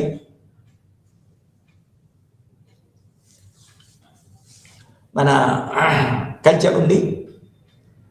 అయితే ఈ వీటన్నిటికీ ఎందుకు ఉన్నాయంటే నిజానికి వీటన్నిటికీ మన జాగ్రత్త వేరే కారణాలు కూడా ముఖ్యంగా రాజకీయ కారణాలు ఉన్నాయి. అంటే ఈ ప్రాంతాలన్నీ ఇప్పుడు మనకు కనబడుతున్న, లేకపోతే లాస్ట్ 50 yearsలో వేరువేరుగా మనకి కనిపిస్తున్న దేశాలు ఏదైతే ఉన్నాయో అవన్నీ నిజానికి ఒకే కాలనీ కింద ఉన్నాయి. కాబట్టి ఒకే రాజకీయం ఒకే కాలనీ కింద ఉన్నా కూడా అందులో ఫర్ ఎగ్జాంపుల్ మన కామన్ పాలసీస్ చాలా ఉన్నాయి. ఫర్ ఎగ్జాంపుల్ కల్చరు, తర్వాత రిలీజన్, ఇవన్నీ దానికి కలోనియల్ గవర్నమెంట్ బాగా టచ్ చేయకపోయినా కూడా చేయలేదు. కాబట్టి ఈ కామన్ కల్చర్, కామన్ రిలీజన్ ఉన్నాయి. ఫర్ ఎగ్జాంపుల్ బుద్ధిజం ఇండియాలో ఉంది, తర్వాత నేపాల్లో ఉంది, తర్వాత శ్రీలంకలో ఉంది, తర్వాత హిందూయిజం నేపాల్లో ఉంది, తర్వాత మన అసలు హిందూ స్టేట్ ఏది, హిందూ రాజ్యం ఏది ఇండియాలో ఉంది, శ్రీలంకలో ఉంది, తర్వాత కొంతవరకు కొంత మతమే పాకిస్తాన్లో ఉంది, తర్వాత బంగ్లాదేశ్లో ఉంది, తర్వాత భూటాన్లో ఉంది. సో ఈ విధంగా రిలీజియన్ పరంగా నిజానికి అవి ఏకమై ఉన్నాయి. అయితే ఈ ఏకం అవ్వడం అనేది, ఏకంగా ఉండడం ఏంటి అంటే అవి కామన్ కలోనియల్ ప్రవల్ కింద, కలోనియల్ దాని కింద పవర్ కింద ఉండడం వల్ల నిజానికి ఈ ఏషియా అనే దేశం, ఏషియా అనే ప్రాంతము నిజానికి డిఫరెంట్ కలోనియల్ పవర్స్ కింద చాలా మట్టుకు లేవు. ఎందుకంటే ఫస్ట్లో అంటే అర్లీ కలోనియల్ పవర్ పెరిగినా కూడా నిజానికి దాని తర్వాత మాత్రం మన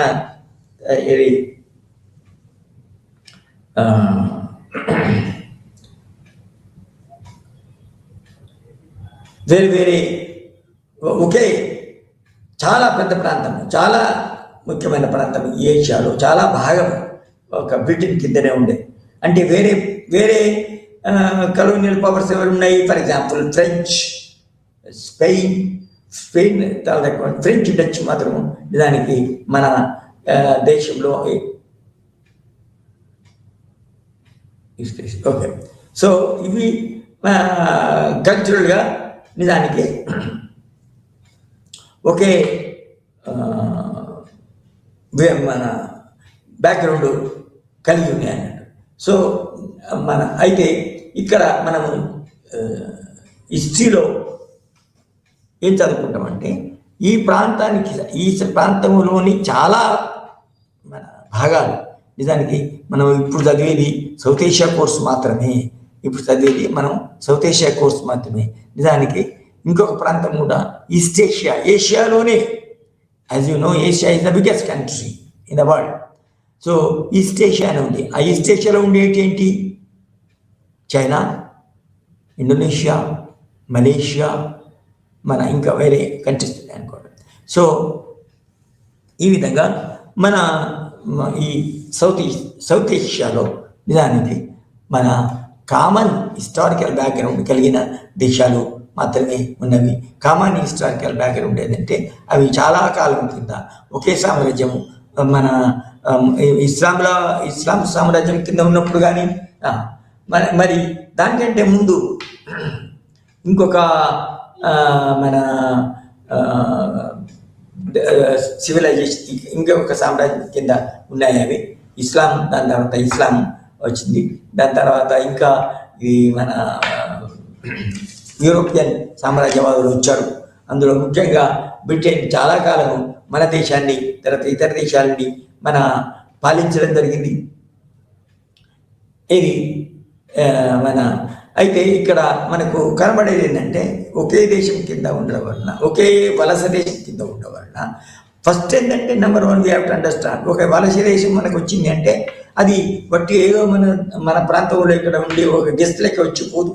సామాన్యంగా తమకు నచ్చిన, తమను పాటిస్తున్న, తమను అవలంబించిన రిలీజియన్లో, తమను అవలంబించిన రాజకీయ విధానాన్ని, తమను అవలంబిస్తున్న ఆర్థిక విధానాన్ని కూడా తమ వలసల దేశాలలో, తమ కింద ఉన్న వలసలలో కూడా అవి స్థాపిస్తాయి. తర్వాత మన వ్యవస్థీకరిస్తాయి. తర్వాత అక్కడ ఉన్నోళ్ళు మతపరంగానే అయితే అక్కడ మతపరమైన విషయం అయితే నిజానికి అక్కడున్న వాళ్ళ కింద ఉన్న, అంటే వలస ప్రభుత్వం కింద ఉన్న ప్రజలను వాళ్ళకు సంబంధించిన మతాన్ని అవలంబించమని, ప్రచారం చేయమని ఫోర్స్ఫుల్ కానీ లేక మన స్వేచ్ఛగా కానీ, మన చర్చల ద్వారా, తర్వాత మన సహాయాల ద్వారా, ముఖ్యంగా ఆర్థిక సహాయాల ద్వారా నిజానికి మన ప్రచారం చేయడానికి అవకాశం ఉంటుంది. అందుకొరకే మనము అయితే రాజకీయంగా ఇంకొకటి ముఖ్యమైనది అసలు మనం ఈ యొక్క హెడింగ్ జాగ్రఫీ చదివిన తర్వాత మనము రాజకీయంగా ఇది చదువుతున్నాం. రాజకీయ పరమైన ముఖ్యమైన అంశాలు మన ఈ సౌత్ ఏషియాలో మనం చదువుతాం అన్నట్టు. అయితే ఇక్కడ మన మొఘలులు తమ సామ్రాజ్యం ఏర్పడినప్పుడు నిజంగా మన దేశంలో ఈ ప్రాంతాలలో అంటే సౌత్ ఏషియాకి సంబంధించిన ప్రాంతాలలో, దేశాలలో నిజానికి మన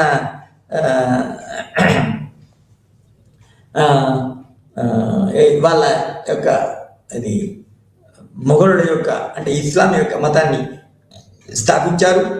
అంతేకాకుండా నిజానికి మొట్టమొదటి ఏం చేశారు, ఒక ముస్లింలు మన ఈ సౌత్ ఏషియాను దండెత్తినప్పుడు, ఆకువై చేసినప్పుడు, ఆక్రమించుకున్నప్పుడు వాళ్ళ యొక్క రాజ్యాన్ని, వాళ్ళ యొక్క రాజకీయ వ్యవస్థని, రాజకీయ పద్ధతిని అదే మొనార్కీ విధానమే రాజకీయంగా ఇక్కడ స్థాపించడం జరిగింది. అయితే ఇంకొకటి దురదృష్టకరంగా ఈ దేశంలో ఉన్న ఈ ప్రాంతంలో ఉన్న ప్రజల యొక్క దురదృష్టం వల్ల నిజానికి వాళ్ళు ముస్లిమ్స్ అందరూ, అనేక మంది రాజులు కొంచెం మర్యాదలు, మాటలు, కొన్ని మన రాచరికాల్లో ఉన్న, ఫర్ ఎగ్జాంపుల్ అక్బరు అటువంటి మన పాలనలో కొన్ని మర్యాదపూర్వకంగా, తర్వాత హిందూ మతాన్ని, తర్వాత ఈ ప్రజల్లో ఉన్న బౌద్ధ మతాన్ని పూర్తిగా అణచివేయకుండా, వాళ్ళని అణగదొక్కకుండా కూడా, కానీ చాలా 90% ఆఫ్ ముగుళ్ళ మన కాలంలో 90% మొఘల్ కాలంలో 90% నిజంగా ఇస్లాంను బలవంతంగా ఇంపోజ్ చేసి తామిగా మత మార్పులు చేయడం జరిగింది. అయితే నిజానికి మన దేశంలో ఇంతమంది ముస్లిమ్స్ ఉండడం అంటే ఎందుకు కారణం ఏంటంటే నిజానికి మన ఇస్లాం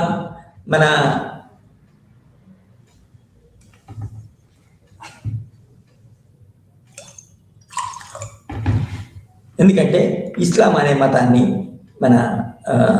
బలవంతంగా ఇక్కడ మత మార్పులు చేసి పర్టికులర్ ముఖ్యంగా మన ఎస్సీలు ముస్లింగా మారిందని చెప్పాలి.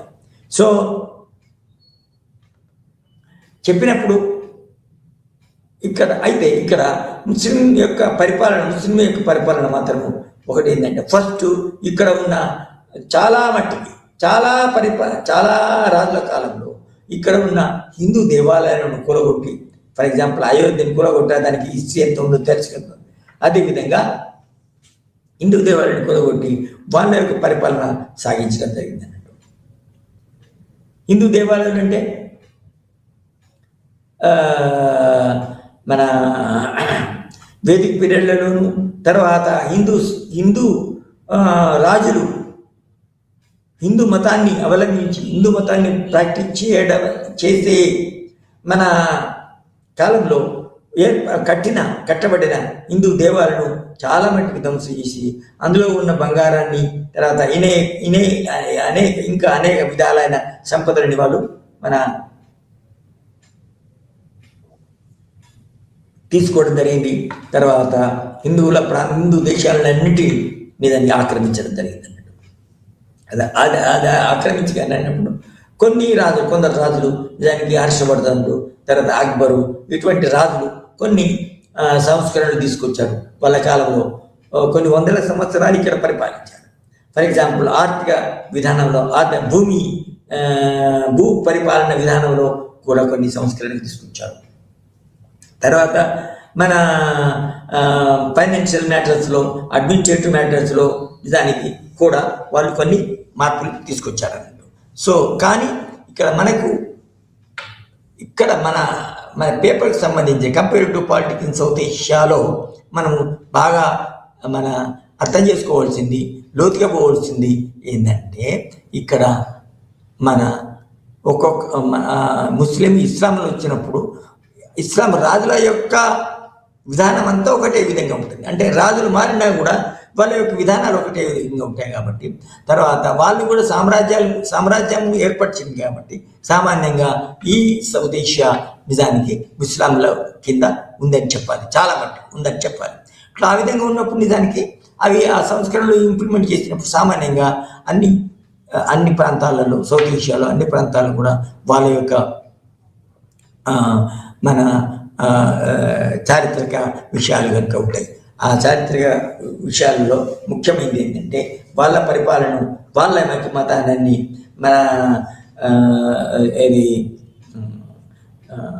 స్థాపించి అక్కడ ఉన్న హిందూ మతం కానీ ఇంకే మతం కానీ ఉన్నా కూడా వాటిని అణిచివేయడమే కాకుండా తర్వాత ఇస్లాంలోకి మత మార్పిడి చేయడం కూడా జరిగింది. సామాన్యంగా చాలామంది ఏంటంటే హిందూ మతంలో ఉన్న కులతత్వం ఒకటి, తర్వాత మన బాహ్య కులాలైన కూడా ముఖ్యమైన ఏంటి అంటే ఫర్ ఎగ్జాంపుల్ ఎస్సీలు, ఎస్టీలు, ఫర్ ఎగ్జాంపుల్ మన ఈ కులాలు మాదిగలు, రకరకాలు ఉన్నారు కదా. వాళ్ళు ఏమనంటే వాళ్ళు మన ముఖ్యమైన మన హిందూ మతానికి సంబంధించిన 4 కాస్టులు కాకుండా అవుట్ కాస్ట్ అన్నట్టు. అవతలి వాళ్ళు అంటే మాదిగ, మాల, తర్వాత రెల్లి, తర్వాత బెరకాల, తర్వాత ఉన్నాయి కదా, అవి కొన్ని మన ముఖ్యంగా కాస్టులు,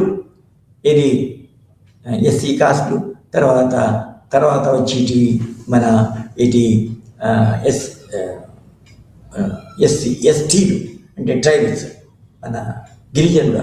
సో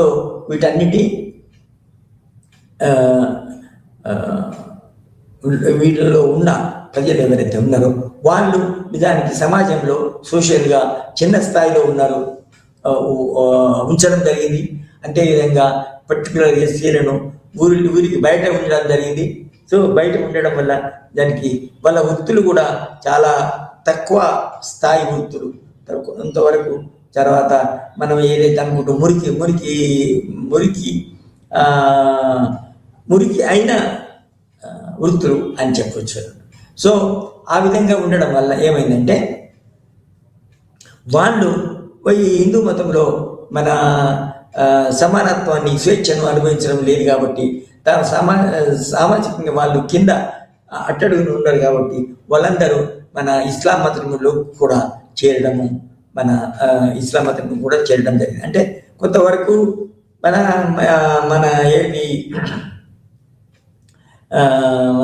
ఇస్లాం ప్రభుత్వాలు, ఇస్లాం రాజులు తమ పాలనలో మన ఒత్తిడికి బలవంతంగా మన ఇస్లాంని స్థాపించడం జరిగింది. తర్వాత ఇంకో విధంగా ఆర్థిక ఆశలు చూపి తర్వాత వాళ్ళని మత మార్పిడి చేయడం జరిగింది.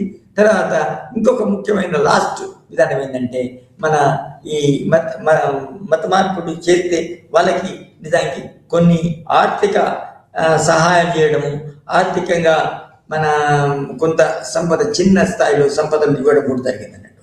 అందుకొరకే మన దేశంలో ముఖ్యంగా, మన దేశంలో కాదు, సౌత్ ఏషియాలో ముఖ్యంగా, ఇంకా సౌత్ ఏషియాలో చాలా కంట్రీస్లో ఇస్లామిక్ ప్రాంతం ఉందన్నట్టు. ఇస్లామిక్ ప్రాంతము ఇస్లామ్స్ ఉన్నారు కాబట్టి మీరు ఎక్కడ పోయినా కూడా ఇప్పుడు సౌత్ ఏషియాలో అన్ని దేశాలలో ముస్లిమ్స్ ఉంటారు, ముస్లిమ్స్ కంట్రీస్ ఉంటాయి. ఫర్ ఎగ్జాంపుల్ ఇండోనేషియా చాలామంది ముస్లిమ్స్, కానీ అక్కడ హిందూ కల్చర్ ఉంటుంది. అది ఎందుకంటే ఒక్కొక్క రాజు తన యొక్క రాజు అనేవాడు చాలా ఇతర రాజుల నుంచి, ఇతర రాజుల కింద ఉండడు, స్వతంత్రంగా ఉంటాడు కాబట్టి తన ఇష్టం వచ్చిన పరిపాలన జరుగుతుంది. అప్పుడప్పుడు హిందువులకు అనుకూలంగా హిందువులను హింసించకుండా, హింసలను అణచివేయకుండా కూడా వాళ్ళ పాలన జరిగిన సందర్భాలు ఉన్నాయి. అయితే ఇక్కడ మన కామన్ రిలీజియన్ సో కామన్ ఇంకా ఏముంటుంది మన ఏది ముస్లింల కాలంలో కామన్ రిలీజియన్ అనేది ఉంది. తర్వాత ఆ కామన్ రిలీజియన్ని ఇస్లాంని స్థాపించి తర్వాత ప్రచారం చేసి తర్వాత హిందూ దేవాలయాలని, హిందూ కట్టడాలని, హిందూ మత వ్యవస్థలని కూల్చినప్పుడు నిజానికి సామాన్యంగా అనేక పోరాటాలు జరిగినాయి. తర్వాత హిందువులకు సంబంధించిన సంస్థానాధీశులు ఎవరైతే ఉన్నారో హిందువులకు సంబంధించిన చిన్న రాజులను చాలా పోరాటాలు జరిగినాయి ఇది ముస్లింలకు వ్యతిరేకంగా. కానీ వాళ్ళను ముస్లిం రాజులు వాళ్ళు మన ఆయుధపరంగా, ఆయుధ సంపత్తి పరంగా, మన ఆధునికత పరంగా వాళ్ళు మన పెద్ద ఇది పైచేయిలో ఉండడం వల్ల దానికి సంస్థానాలను నిజానికి జయించడం జరిగింది అన్నట్టు. సో అంటే ఇక్కడ మనము తెలుసుకోవాల్సింది చరిత్రలో నిజానికి మన మన ఆయుధాలలో, ఆయుధ సంపదలో, సైనికీకరణ వీటన్నిటిలో దానికి సైన్స్ అండ్ టెక్నాలజీ చాలా ముఖ్యమైన పాత్ర వహించింది అని చెప్పుకోవచ్చు. వాళ్ళ యొక్క ఆధిపత్యం ఉండడం, దాంట్లో ఆధిక్యత, తర్వాత ఆధిక్యత ద్వారా ఆధిపత్యం రావడం వలని వారు మన ప్రాంతాలని మన ఆక్రమించడం, దండెత్తడం జరిగింది, ఆక్రమించడం జరిగింది, తర్వాత దోచుకోవడం జరిగింది, ధ్వంసం చేయడం జరిగింది. దాని యొక్క తర్వాత తమ యొక్క మతాన్ని మన ప్రారంభించి స్థాపించి తర్వాత మన ఇతర మతస్థులను పర్టికులర్గా మతస్థులను మన ఇది మత మార్పిడి ద్వారా వాళ్ళ మతంలోని చేర్చుకోవడం జరిగింది. నిజానికి అంటే అందరు కాదు, అందరూ మన తమ మతాన్ని రుద్దడం కానీ బలవంతంగా మన స్థాపించడం కాదు, జరగదు సార్ నిజానికి. అయితే కానీ ముస్లింల కాలం మొత్తం అది జరిగింది. అందువల్లనే అంటే మరి ఇంకా హిందువులు ఎట్లా మిగిలి ఉన్నారు అంటే అది నిజానికి మన ముస్లింలకి వాళ్ళకు సరిపోయినంత, వాళ్ళకి తృప్తికరంగా మన దేవాలయాల్లో బంగారం దొరికినా, ఇంకా ఏదే సంపద దొరికినా కూడా వాళ్ళకి సరిపోతుంది. మనం హిందువులైనా ముస్లింలైనా కూడా వాళ్ళ యొక్క ధ్వంసపూరిత, ఆక్రమణ పూరిత మరియు మన ఇతర విధాలైన ఇతర విధానాల్లో కూడా ఈ హిందువులు అడ్డం రాకపోతే సరిపోయి, ముస్లింలు కాకుండా పడలేదు. సో ముస్లింలు చాలామంది అదే. తర్వాత కొందరు ఇస్లాంలో, తర్వాత మన ముస్లిం పరిపాలనలో పాల్గొనడానికి కూడా కొందరు ఇస్లాంని అవలంబించడం జరిగింది అన్నట్టు. సో ఆ విధంగా అవలంబించినప్పుడు నిజానికి ఇస్లాం రాష్ట్రాలు ఏర్పడ్డాయి. సో ఇస్లాం రాష్ట్రాలు ఎప్పుడే తర్వాత ఈ ప్రాంతం అంతా, ఈ సౌత్ ఏషియా అంతా దానికి ఒక ప్రాంతంగా అనేక విధాలైన మన ఉమ్మడి అంశాలు ఉండడం వల్ల ఒక మన యునైటెడ్ జాగ్రత్తగా దగ్గరి సాలిడారిటీ మన ప్రాంతం ఏర్పడింది అన్నట్టు. సో ఇది చారిత్రకమైన విషయం. ఇంకోటి చాలా మొన్నటిది అంటే ముస్లాంల తర్వాత ఇస్లాం రాజులను ఓడించి మన ఇస్లాం పాలన మన ఇది ఆపి మన తమ యొక్క పాలనను ఏర్పాటు చేయడము వచ్చిన తర్వాత మన తర్వాత వచ్చిన వాళ్ళు హిస్టారికల్గా వచ్చిన వాళ్ళు మన యూరోపియన్ కమ్యూనిటీ హిస్టరీ, ఐరోపా కలోనియల్ పవర్స్. అందులో ముఖ్యమైన కలోనియల్ పవర్స్ ఎవరంటే నిజానికి బ్రిటన్, ఫ్రాన్స్, డచ్, పోర్చుగీస్. ఇవి తక్కువనే కూడా ఉన్నాయి, కానీ కొంచెం అదేంటి స్పెయిన్ కూడా ఉంది. కానీ ఫ్రెంచ్, బ్రిటన్ తర్వాత ఇవి చాలా ముఖ్యం అన్నట్టు. ఫర్ ఎగ్జాంపుల్ మన పాండిచ్చేరి అనే ప్రాంతము నిజానికి మొన్నటి వరకు అసలు ఫ్రెంచ్ వాళ్ళే అక్కడ నివసిస్తారు. పాండిచ్చేరి అనే ప్రాంతంలో రాష్ట్రంలో ఫ్రెంచ్ వాళ్ళే అక్కడ జీవిస్తారు ఇప్పుడు కూడా. ఫ్రెంచ్ కాలనీ ఉంటుంది అక్కడ. అయితే తర్వాత వచ్చిన మన పాలకులు, సామ్రాజ్య పాలకులు, వలస పాలకులు ఎవరంటే బ్రిటిష్ వాళ్ళు. సో వీళ్ళు ఏం చేశారు అంటే మెల్లమెల్లగా చాలామంది ముస్లిం రాజులను ఓడించి రాజ్యాలు మెల్లమెల్లగా ఆక్యుపై చేసుకున్నారు ఒక దిక్కు. ఇంకో దిక్కు ముస్లింల కాలంలో కూడా చాలా ప్రాంతాల్లో మన హిందూ రాజులు, హిందూ సంస్థానాధీశులు ఉన్నారు.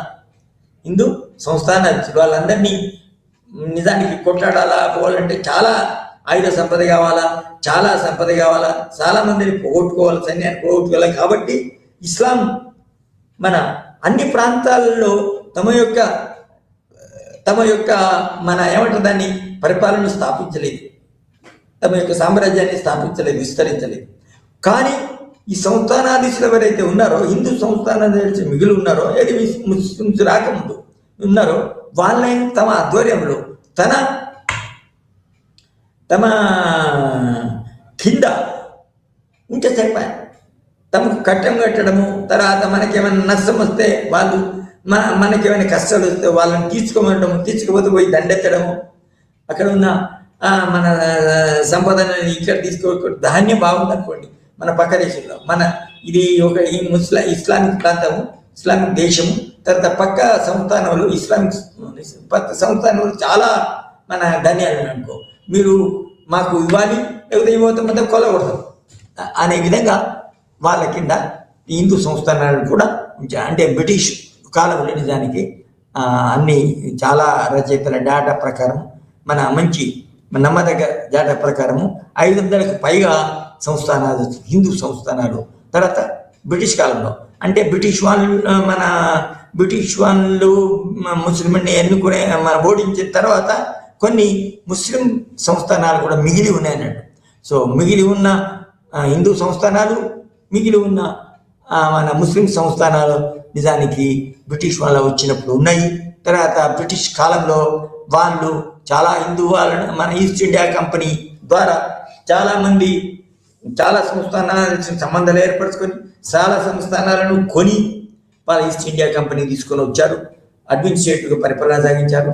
కానీ అదొక కంపెనీ మాత్రమే, ఒక అటానమికల్ కంపెనీ మాత్రమే. ఇది బ్రిటిష్ వాళ్ళ యొక్క కంపెనీ మాత్రమే. అయితే ఇక్కడ విషయం ఏంటంటే బ్రిటిష్ ఈస్ట్ ఇండియా కంపెనీ వచ్చినప్పుడు తర్వాత ఒక కామర్స్ కంపెనీగా వచ్చింది. తర్వాత చాలా మన ప్రాంతాల్లో తమ యొక్క ఆధిపత్యాన్ని అధ్యయించుకున్నది. అయితే వస్తుంటే దానికి ఏమైందంటే తన యొక్క ప్రాంతాలను, తమ యొక్క సంపదను పెంపొందించుకోవడానికి నిజానికి ఇక్కడ ఉన్న సంస్థానాధీశుల దగ్గర, అంటే సంస్థానాలు ఎవరైతే ఉన్నారో, సంస్థానాధీశులు అయితే ఎవరెవరు ఉన్నారో, హిందూ సంస్థానాధీశులు, ముస్లిం వాళ్ళ దగ్గర నిజానికి మన ఏముంటుందని ప్రాంతాలని కొనడం కూడా జరిగింది, వాళ్ళకి అప్పులు వేయడం జరిగింది. సో ఆ విధంగా మన బ్రిటిష్ వాళ్ళు నిజానికి హిందువులతో సంబంధాలు కలిగి వాళ్ళను ఆక్యుపై చేసుకోవడం కూడా జరిగింది. అయితే బ్రిటిష్ వాళ్ళు ఈస్ట్ ఇండియా కంపెనీ కాలంలో మెల్లమెల్లగా ఈ కాలంలో నిజానికి మన సైన్యాధికారులు కూడా కలిగి ఉన్నారు. వాళ్ళకి ఈస్ట్ ఇండియా కంపెనీ యొక్క సైన్యం కూడా ఉన్నది. అయితే మళ్ళీ ఈస్ట్ ఇండియా కంపెనీ ఉన్న తర్వాత మళ్ళీ బ్రిటిష్ వాళ్ళ యొక్క పరిపాలన కూడా ఉంది. సో బ్రిటిష్ వాళ్ళ పరిపాలన ఉన్నప్పుడు ఏమవుతుందంటే 1857లో నిజానికి ఇండియాలో మన ఇది ఉన్నప్పుడు ఇండియాలో ఉన్న ప్రాంతాలలో తమ ఆధిపత్యాన్ని నెలకొల్పడానికి అనేక ప్రాంతాల్లో ఇండియన్ పౌరుల హిందూ పౌరుల వాళ్ళను తమ యొక్క సైన్యంలో ఉంచుకోవడం జరిగిందండి. హిందూ పౌరులను తమ యొక్క సైన్యంలో ఉంచుకోవడం జరిగింది. అలా ఉంచుకున్నప్పుడు ఏమైందంటే మన హిందూ సైన్యం డెవలప్ అయ్యి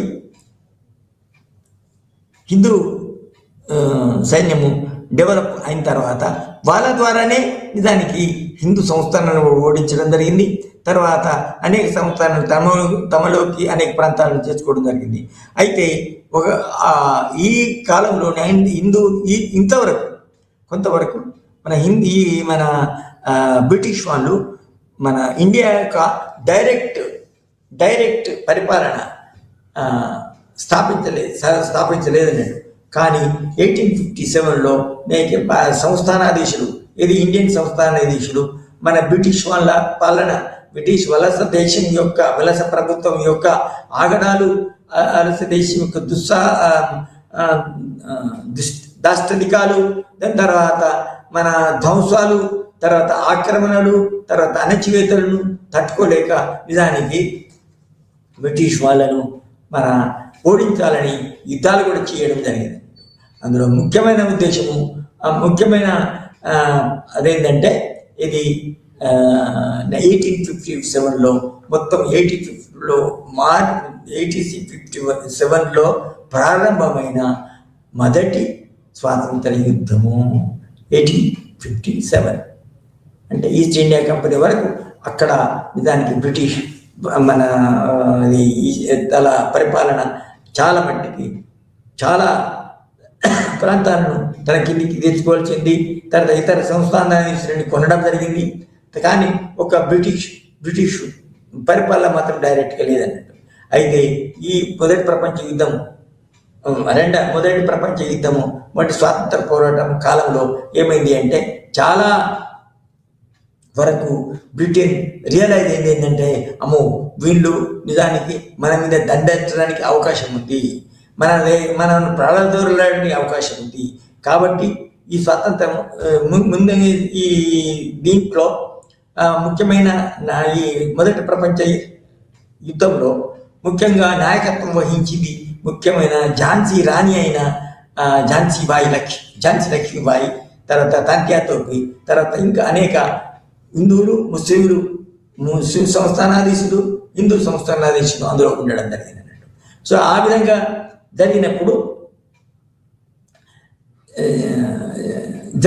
జరిగినప్పుడు వాళ్ళకు ఏమనుకుందంటే మన దేశాల మీద మన సంస్థానాల మీద అనేక పట్టు సంపాదించడానికి తర్వాత మనను దురక్రమణ చేసి ఆక్రమించుకోవడానికి ఈ వలస దేశాన్ని ట్రై చేస్తుంది అది మొత్తం అన్ని చేస్తున్నది. కాబట్టి మనం దీనికి వ్యతిరేకంగా కొట్లాడాలని ఈ ఝాన్సీ నాయకత్వంలో నిజానికి అనేక మన సంస్థానాధీశులు ఈ మొదటి ప్రపంచ యుద్ధంలో పాల్గొనడం జరిగింది అన్నట్టు. అట్లా పాల్గొన్నప్పుడు దానికి ఏమైందంటే ఆమె మన బ్రిటన్ పూర్తిగా ఓడిపోలేదు. ఇక్కడ మనం గమనించవలసింది ఏంటంటే మన సౌత్ ఏషియా మీద చాలా మట్టికి చాలా కాలము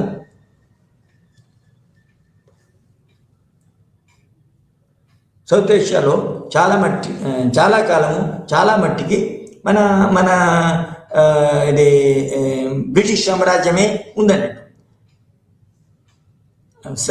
ఫ్రెంచ్ సామ్రాజ్యం కూడా ఉంది, ఇంక వేరే సామ్రాజ్యవాదులు కూడా ఉన్నారు, కానీ అది తక్కువ అన్నట్టు. సో మన దేశంలోని అనేక ప్రాంతాలు మాత్రం బ్రిటిష్ వాళ్ళ కిందనే ఉన్నాయన్నట్టు. సో ఆ విధంగా ఈ మొదటి ప్రపంచ యుద్ధం జరిగినప్పుడు దానికి బ్రిటిష్ వాళ్ళకి చాలా దెబ్బతీయడం జరిగింది. ఇది ఒకవేళ బ్రిటిష్ వాళ్ళ యొక్క మన మన బ్రిటిష్ ప్రాంతాల్లో ఉన్న హిందూ సైనికులు హిందూ మతానికి సంబంధించిన సైనికుల యొక్క ఏదో కారణం వల్ల వాళ్ళ మతం కొరకు కొట్లాడి మనకు వ్యతిరేకంగా ఉంటే నిజానికి మన ప్రభుత్వం మనకి లేదు. కాబట్టి మనం ఏంటంటే మన దేశం యొక్క గ్రిప్పు, మన యొక్క ఆధిపత్యము, మన పట్టు ఇండియా మీద మన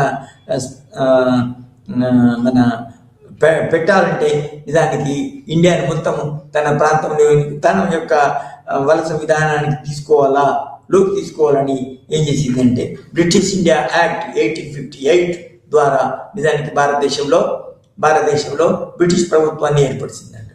బ్రిటిష్ ఇండియా యాక్ట్ అంటే మొత్తం దాని అర్థమైంది రాజకీయంగా తన బ్రిటిష్ వలస దేశమే అయిపోయింది. బ్రిటిష్ రాజకీయాలు ఇక్కడ పార్టీ ఈస్ట్ ఇండియా కంపెనీ అట్లా జరగలేదు.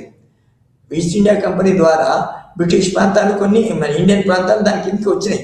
కానీ ఇక్కడ ఏంటంటే మొత్తం రాజకీయంగా జాగ్రత్తగా బ్రిటిష్ ప్రభుత్వం కిందికే మొత్తం ఇండియన్ ప్రాంతాలు రావడం జరిగింది. తర్వాత ఈ ఈస్ట్ ఇండియా కంపెనీని రద్దు చేయడం జరిగింది. ఇది బ్రిటిష్ ప్రభుత్వం. సో రద్దు జరిగింది. తన మన ఇది ఏదైతే బ్రిటిష్ ప్రాంతాలు అయితే ఉన్నాయో బ్రిటిష్ వలస ప్రాంతాలని దానికి తమ పార్లమెంట్ అంటే బ్రిటిష్ వాళ్ళు తన పార్లమెంటు చేసే చట్టాల ద్వారా, తర్వాత తమ క్యాబినెట్ ద్వారా, తమ ఫారిన్ మినిస్టర్ ద్వారా, మన గవర్నర్ తాము నియమించిన గవర్నర్ జనరల్ ద్వారా నిజానికి ఈ ప్రాంతాన్ని పరిపాలించడం మొదలుపెట్టారు. 1858లో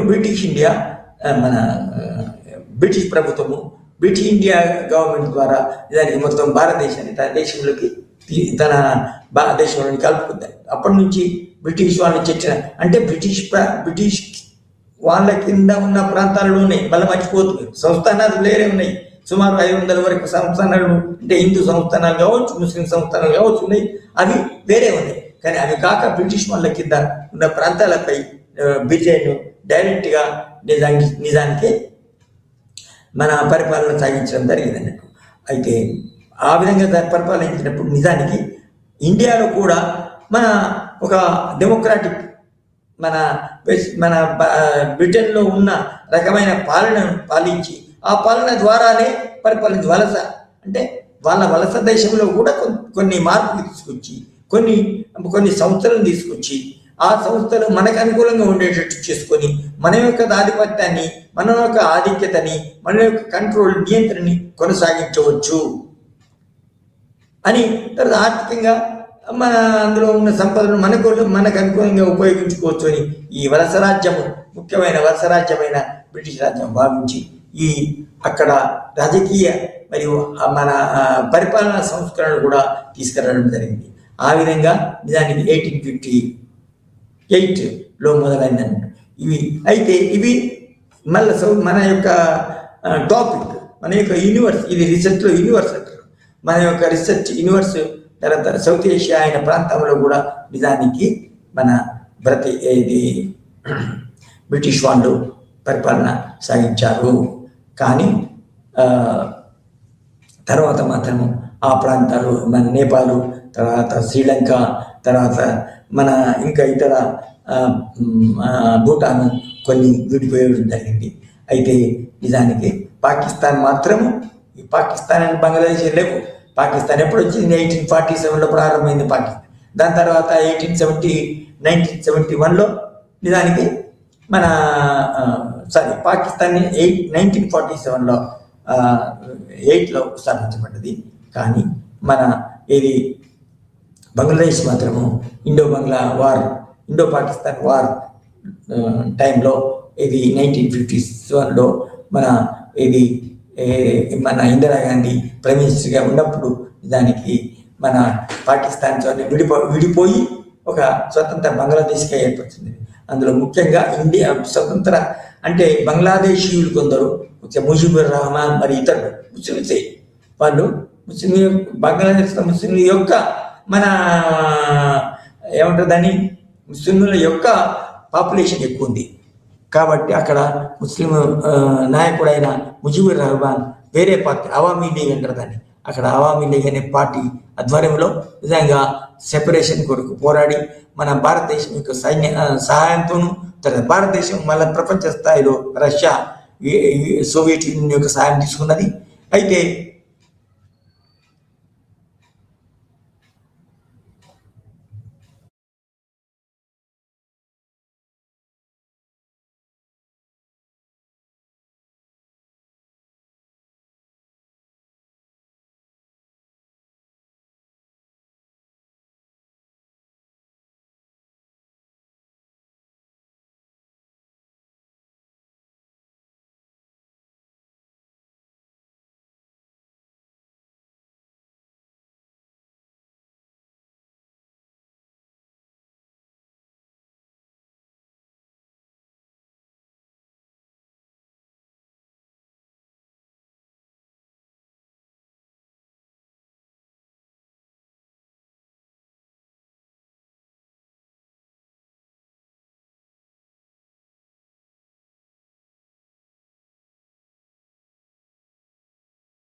নমস্কাৰ, মই দেৱাংগনা লহকৰ আৰু আজি আমি গৱেষণাৰ অন্য এটা ভাগ চাম, অন্য এটা বিষয় চাম। সেয়া হৈছে প্ৰব্লেম আৰু হাইপথেচিছ, অৰ্থাৎ আমাৰ গৱেষণাৰ সমস্যা আৰু উপকল্পনা। এতিয়া আপোনালোকৰ যদি আমি কিতাপত চাবলৈ যাওঁ, প্ৰথম আমাক প্ৰব্লেম কি হয় তাৰে বিষয়ে এটা চমু পৰিচয় এটা দিছে, ঠিক আছে, যে বস্তুটো কি হয়। তো প্ৰথম কৈছে আমাৰ নেচাৰ আৰু মিনিং বা ওভাৰঅল যিটো আমাৰ পৰিচয়। তো এতিয়া কৈছে যে প্ৰব্লেম বুলি কোৱাৰ লগে লগে বা সমস্যা বুলি কোৱাৰ লগে লগে সেয়া কি হ'ব পাৰে।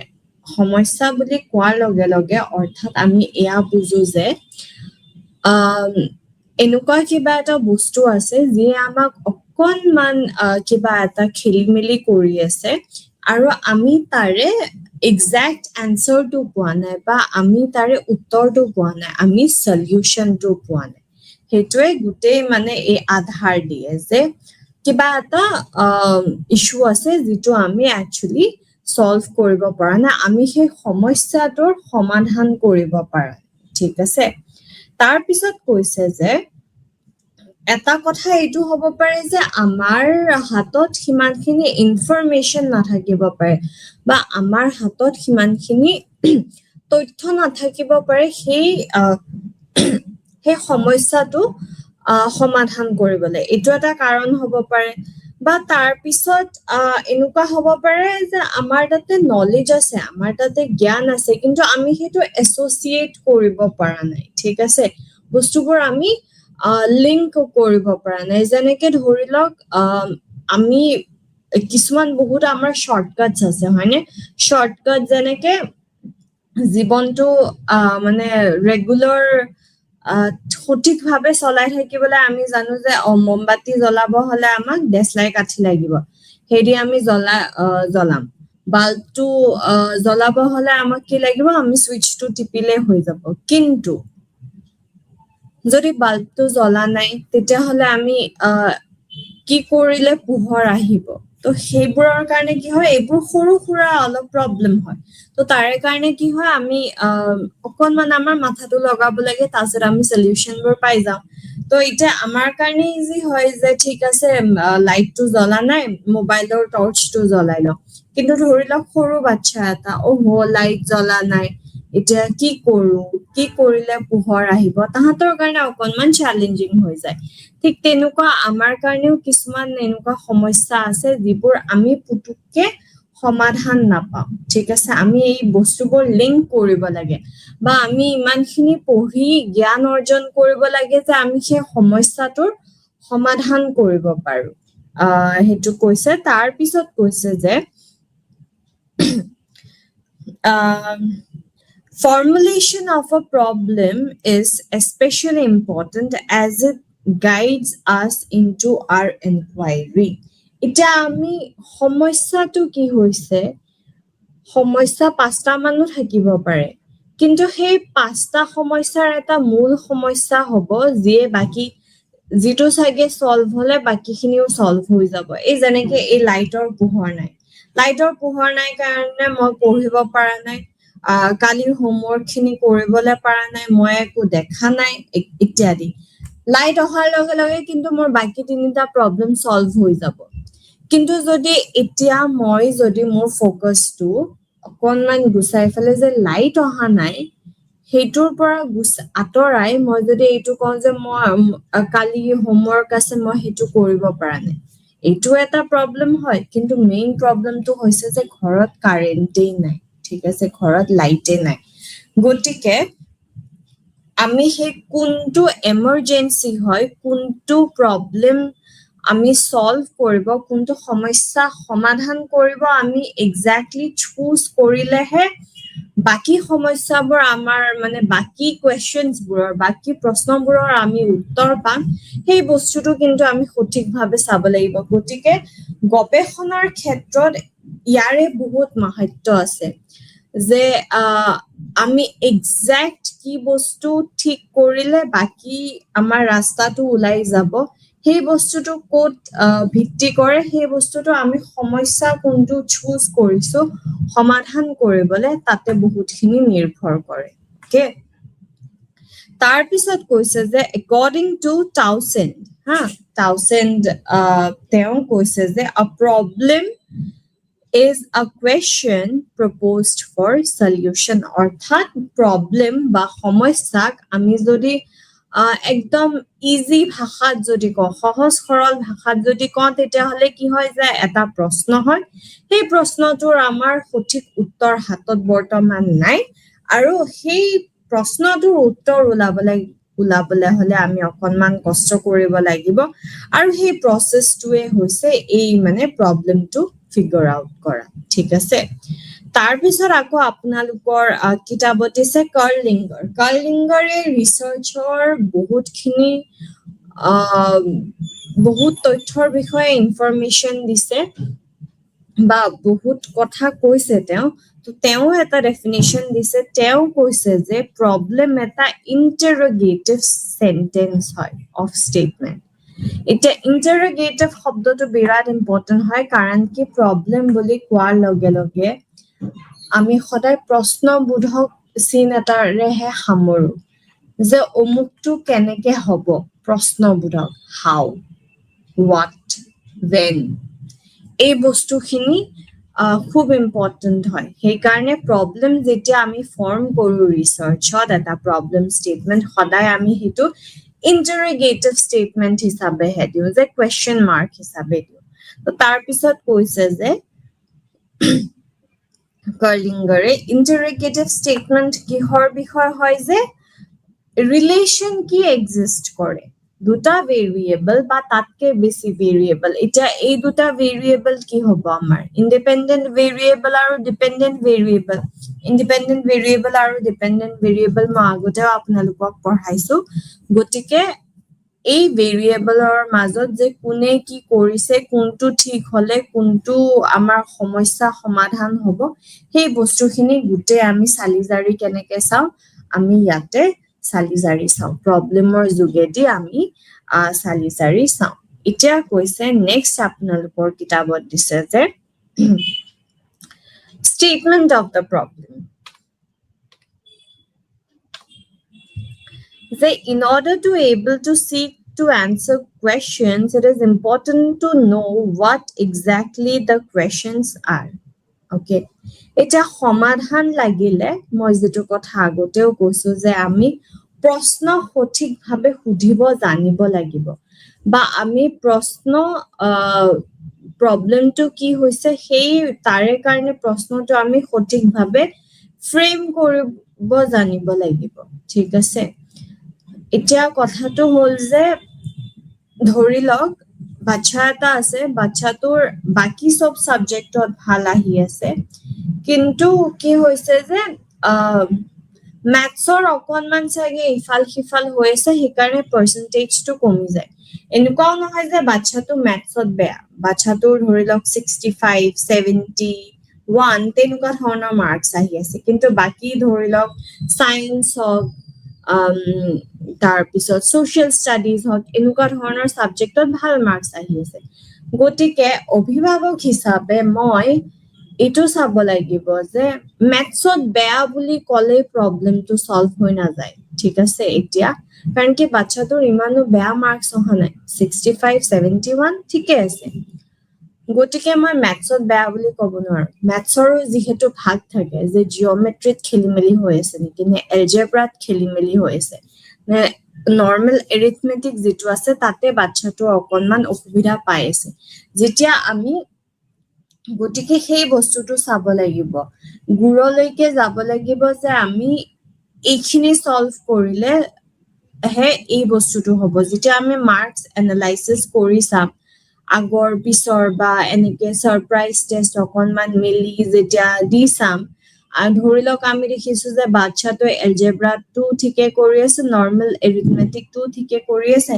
কিন্তু জিওমেট্ৰিত অকনমান খেলিমেলি কৰি আছে তেতিয়া আমি এক্সাক্ট প্ৰবলেমটো গম পাম ঠিক আছে যে ওকে জিওমেট্ৰিত খেলিমেলি হৈ আছে হিকাৰণে ম্যাথছত মাৰ্কসটো কম আহে আৰু মেথছত মাৰ্কস কমে সেইকাৰণে ওভাৰঅল পাৰ্চেন্টেজ কমি যায় গতিকে তাৰ পিছত আমি সলিউশন পাই গলো যে এৰিথমেটিক আৰু এলজেব্ৰাত আমি ইমান চিন্তা কৰিব নালাগে আমি বাচ্চাটোক ঠিক কৰিব লাগিব জিওমেট্ৰি ঠিক আছে তো হেতুৱে হৈছে প্ৰবলেম ষ্টেটমেন্টৰ মূল আধাৰটো তো তাৰ পিছত কৈছে যে ৰিসাৰ্চাৰ জনে এই যে স্টেটমেন্ট অফ প্ৰবলেম দিব হেতু হেকাৰণে ক্লিয়াৰ হ'ব লাগিব আৰু স্পেসিফিক হ'ব লাগিব এই মই যে কলো যে ম্যাথছত বেয়া বুলি আমি ক'ব নোৱাৰো ঠিক আছে স্পেসিফিক নহয় বস্তুটো বা ক্লিয়াৰ নহয় ম্যাথছৰ কিহত বেয়া সেই কিহতটো আমি উলাব লাগিব যে বা ধৰি লওক অমুকত পানীৰ সমস্যা হৈ আছে কিহৰ কাৰণে এক্স্যাক্টলি হৈ আছে বহুত কেইটা ৰিজন আছে ওভাৰঅল যদি আপুনি চাব যায় এতিয়া পৃথিৱীত পানী নোহোৱাৰ হাজাৰটা ৰিজন আছে যে ন্যাচাৰাল ৰিসোৰ্সেস আমাৰ শেষ হ'বলে ধৰিছে গৰম বহুত বাঢ়িছে মানুহে একদম বোৰিং কৰি যি মাটিৰ ভিতৰত পানী আছিল সব নোহোৱাই কৰিছে হেনুকা হাজাৰটা আছে ৰিজন কিন্তু সেই এৰিয়াটোৰ স্পেসিফিক ৰিজন কি হ'ব পাৰে যে তাৰে কাৰণে পানী নাপায় বৰষুণ কমি গৈছে বৰষুণ নহয় নে এৰিয়াটো কেনেকুৱা হয় ডেজাৰ্ট এৰিয়া হয় কি হয় সেই গুটেখিনি সেই এক্সাক্ট মূল প্ৰবলেমটো যেতিয়া স্পেসিফিক হ'ব যেতিয়া ক্লিয়াৰ হ'ব তেতিয়াহে আমি এটা প্ৰবলেম ষ্টেটমেন্ট লিখিবলে পাৰিম তাৰ পিছত আকৌ কৈছে যে প্ৰবলেমক আমি এটা ষ্টেটমেন্ট হিচাপে ক'ব পাৰো যেটো ইন্টাৰগেটিভ হয় ইন নেচাৰ অৰ্থাৎ আমি যেতিয়া প্ৰবলেম ষ্টেটমেন্টটো লিখো ন ৰিসাৰ্চত গৱেষণাৰ কাৰণে যেতিয়া লিখো আমি সদায় এটা প্ৰশ্নবোধক সিনেৰে কোৱেশ্চনটো শেষ কৰিব লাগিব তাৰ পিছত কৈছে যে প্ৰবলেম ষ্টেটমেন্ট এটা কেতিয়া উলাই এজন ৰিসাৰ্চাৰে যেতিয়া আমি গম পাও যে ওকে ইয়াতে নলেজত কিবা এটা গ্যাপ আছে আমি যিমানখিনি জানো সেইখিনি পুৰা এনাফ নহয় ঠিক আছে আৰু এক্সট্ৰা ইনফৰমেশন লাগিব আৰু এক্সট্ৰা নলেজ লাগিব যাতে আমি সেই প্ৰবলেমটো সলভ কৰিবলে পাৰো ওকে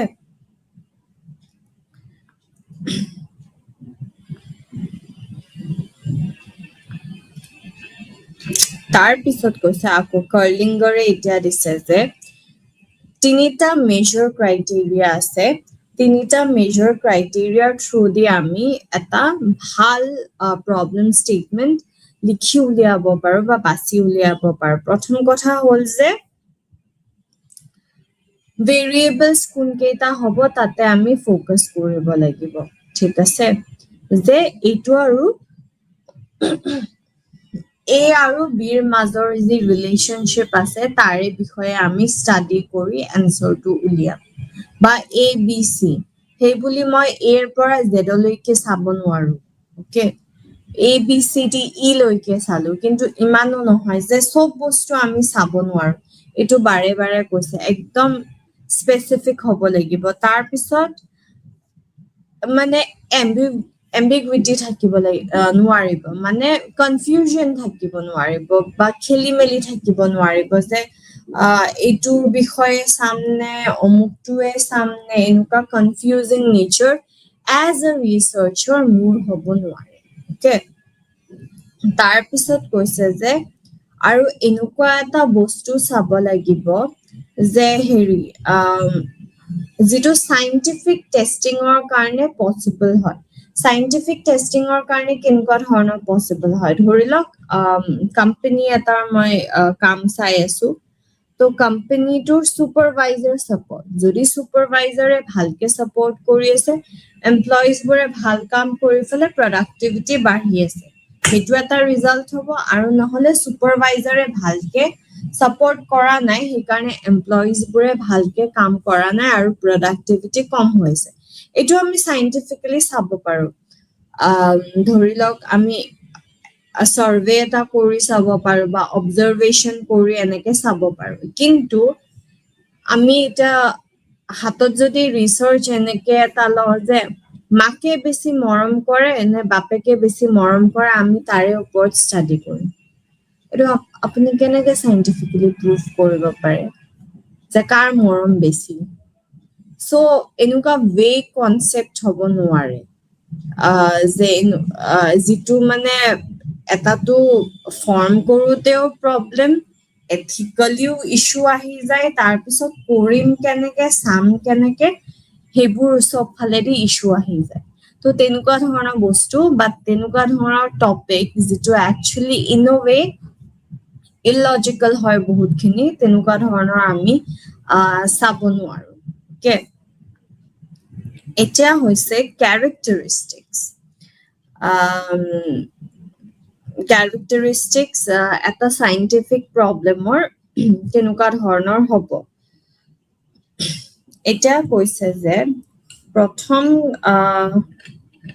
প্ৰথমটো কৈছে যে ভালকে আমি যেতিয়া প্ৰবলেম স্টেটমেন্টটো লিখো হেতু ভালকে ক্লিয়াৰলি বস্তুখিনি লিখিব লাগিব ওকে কোৱেশ্চনটো ক্লিয়াৰ হ'ব লাগিব যে লো achievement motivation আৰু productivity relationship আছে নেকি ওকে তেনেকে ক্লিয়াৰলি তো আমি এমপ্লয়ী এজনৰ achievement motivation চাম আৰু productivity চাম ঠিক আছে তো এটো ক্লিয়াৰ কাট হৈ গ'ল তাৰ পিছত নেক্সট হৈছে যে এটা প্ৰবলেমে ৰিলেশনশিপ দুটা ভেৰিয়েবল বা তাতকৈ অধিক ভেৰিয়েবলৰ মাজত ডেসক্ৰাইব কৰিব পাৰিব লাগিব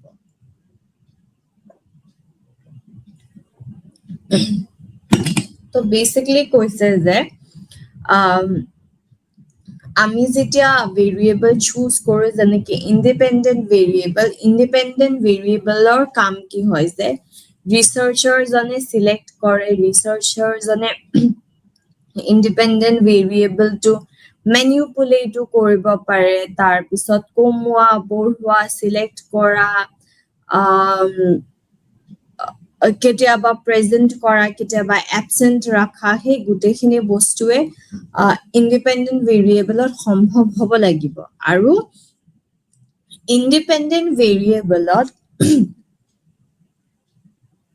যেতিয়া কিবা এটা চেঞ্জ কৰা হয় তেতিয়া হলে তাৰে হে চেঞ্জটো কোড দেখা পাব লাগিব ডিপেন্ডেন্ট ভেৰিয়েবলত দেখা পাব লাগিব গতিকে এখিনি আমাৰ সিলেক্ট কৰোতে প্ৰবলেমৰ আমি বহুত কেয়াৰফুল থাকিব লাগিব ওকে ইয়াতে হেৰি মই জাস্ট স্লাইডছ খিনি পঢ়ি দিও স্লাইডছ খিনি ইটস জাস্ট কি হেৰি বস্তুখিনি কি হয় তাৰে বাস আধাৰ এটা দিয়া আছে তো যেটো আমাৰ প্ৰথম পৰিচয়ৰ কথা কৈছে যে মানৱ আচৰণ চিন্তা আৰু অনুভূতি বুজিবলৈ বৈজ্ঞানিক গৱেষণাৰ প্ৰয়োজন তো আধাৰটো এইটো দিছে যে আমি হিউম্যান বিহেভিয়াৰ জানিব হলেও গৱেষণাৰ প্ৰয়োজন হয় হিটোৱে আমাৰ ইন্ট্ৰোডাকশন হয় এই গোটেই চ্যাপ্টাৰটো তাৰ পিছত শিক্ষণৰ উদ্দেশ্য কি হয় যে গৱেষণা সমস্যাৰ চিনাক্তকৰণ উপকল্পনা প্ৰণয়ন আৰু উপকল্পনাৰ ধৰণ আৰু পৰীক্ষণ এখিনি আমাৰ চোৱা যাব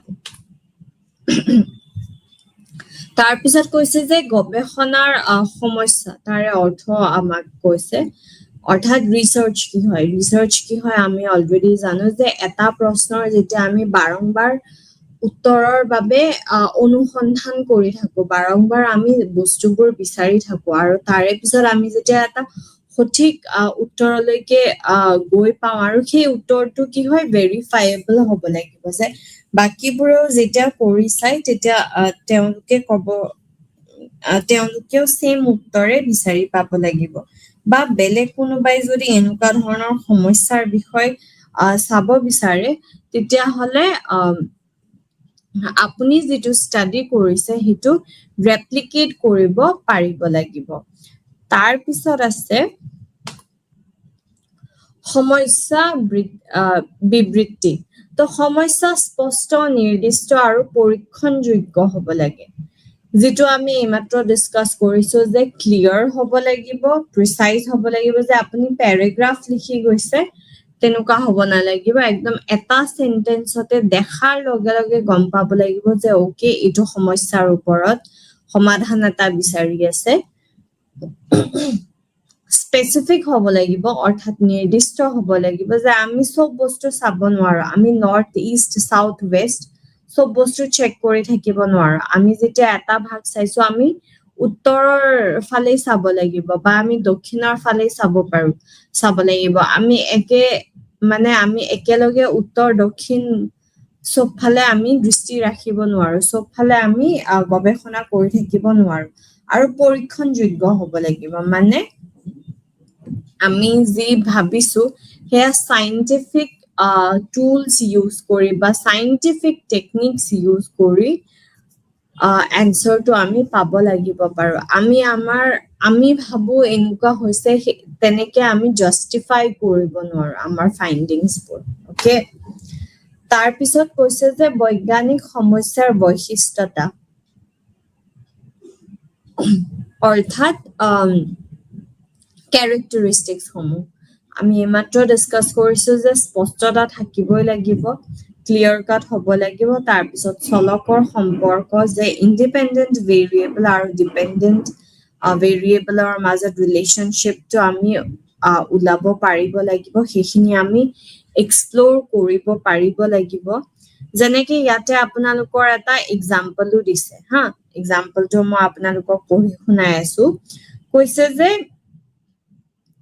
টিচাৰে যিবোৰ ৰিইনফোৰ্সমেন্ট ইউজ কৰে সেইবোৰে হেল্প কৰে নে ষ্টুডেন্টৰ পাৰফৰমেন্স বঢ়োৱাত এটা ৰিইনফোৰ্সমেন্ট মানে কি হয় ৰিইনফোৰ্সমেন্ট মানে কোনোবাই কিবা এটা ভাল কাম কৰিছে তো আমি চকলেট এটা দিছো এজ আ টিচাৰ ভালকে এছে লিখিছে 10ৰ ভিতৰত 8.5 পাইছে ভাল লিখিছে মই নম্বৰটো দিছো লগতে চকলেট এটা দিছো যে ভাল কৰিছা বা চকলেট যদি দিয়া নাই কপিখনত লিখি দিছো ওয়েল ডান বুলি এটো এটা সৰু ৰিইনফোৰ্সমেন্ট হয় কিন্তু এনেকুৱা ধৰণৰ কামে ইমপ্ৰুভ কৰে নে ষ্টুডেন্টৰ পাৰফৰমেন্স কব গলে কৰে হয়নে ইমান দিনে আমি মানে দেখি আহিছো যেতিয়া টিচাৰে এপ্ৰিচিয়েট কৰে যেতিয়া আপোনাৰ কাম টিচাৰ বুলি নহয় কোনোবাই যেতিয়া এপ্ৰিচিয়েট কৰে যে ভাল কাম কৰিছা বা ভাল লিখিছা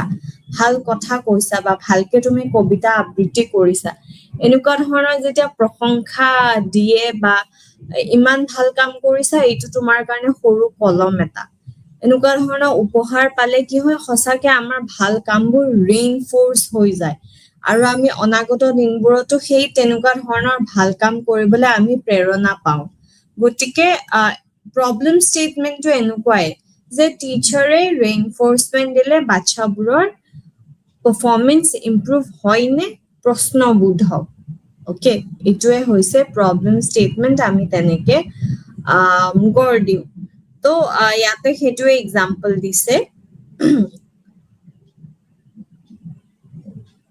তাৰ পিছত কৈছে যে প্ৰবলেমটোক আমি এম্পিৰিকেল মেথড যেদি সলভ কৰিব পাৰিব লাগিব অৰ্থাৎ আমি চকুৰে দেখিব লাগিব কানেৰে শুনিব লাগিব মগজুৰে বুজিব লাগিব তেতিয়াহে আমি ভাবো কাৰণে এনেকুৱা হৈছে সেই বস্তুটো আমি ৰিসাৰ্চত লিখি দিব নোৱাৰো ধৰি লওক এই বস্তুটোৱে যে টিচাৰে ৰিইনফোৰ্সমেন্ট দিলে বাচ্চাৰ ইমপ্ৰুভমেন্ট হয় আমি 10 জন বাচ্চাক লৈ এনেকে টিচাৰে যেতিয়া সপ্তাহত বা মাহত এবাৰ দুবাৰ এনেকে ৰিইনফোৰ্সমেন্ট দিয়ে যে ভাল কাম কৰিছা তেতিয়া বাচ্চাটো ইমপ্ৰুভ কৰে না নাই আমি সেই বস্তুটো চাব পাৰিব লাগিব আৰু চাই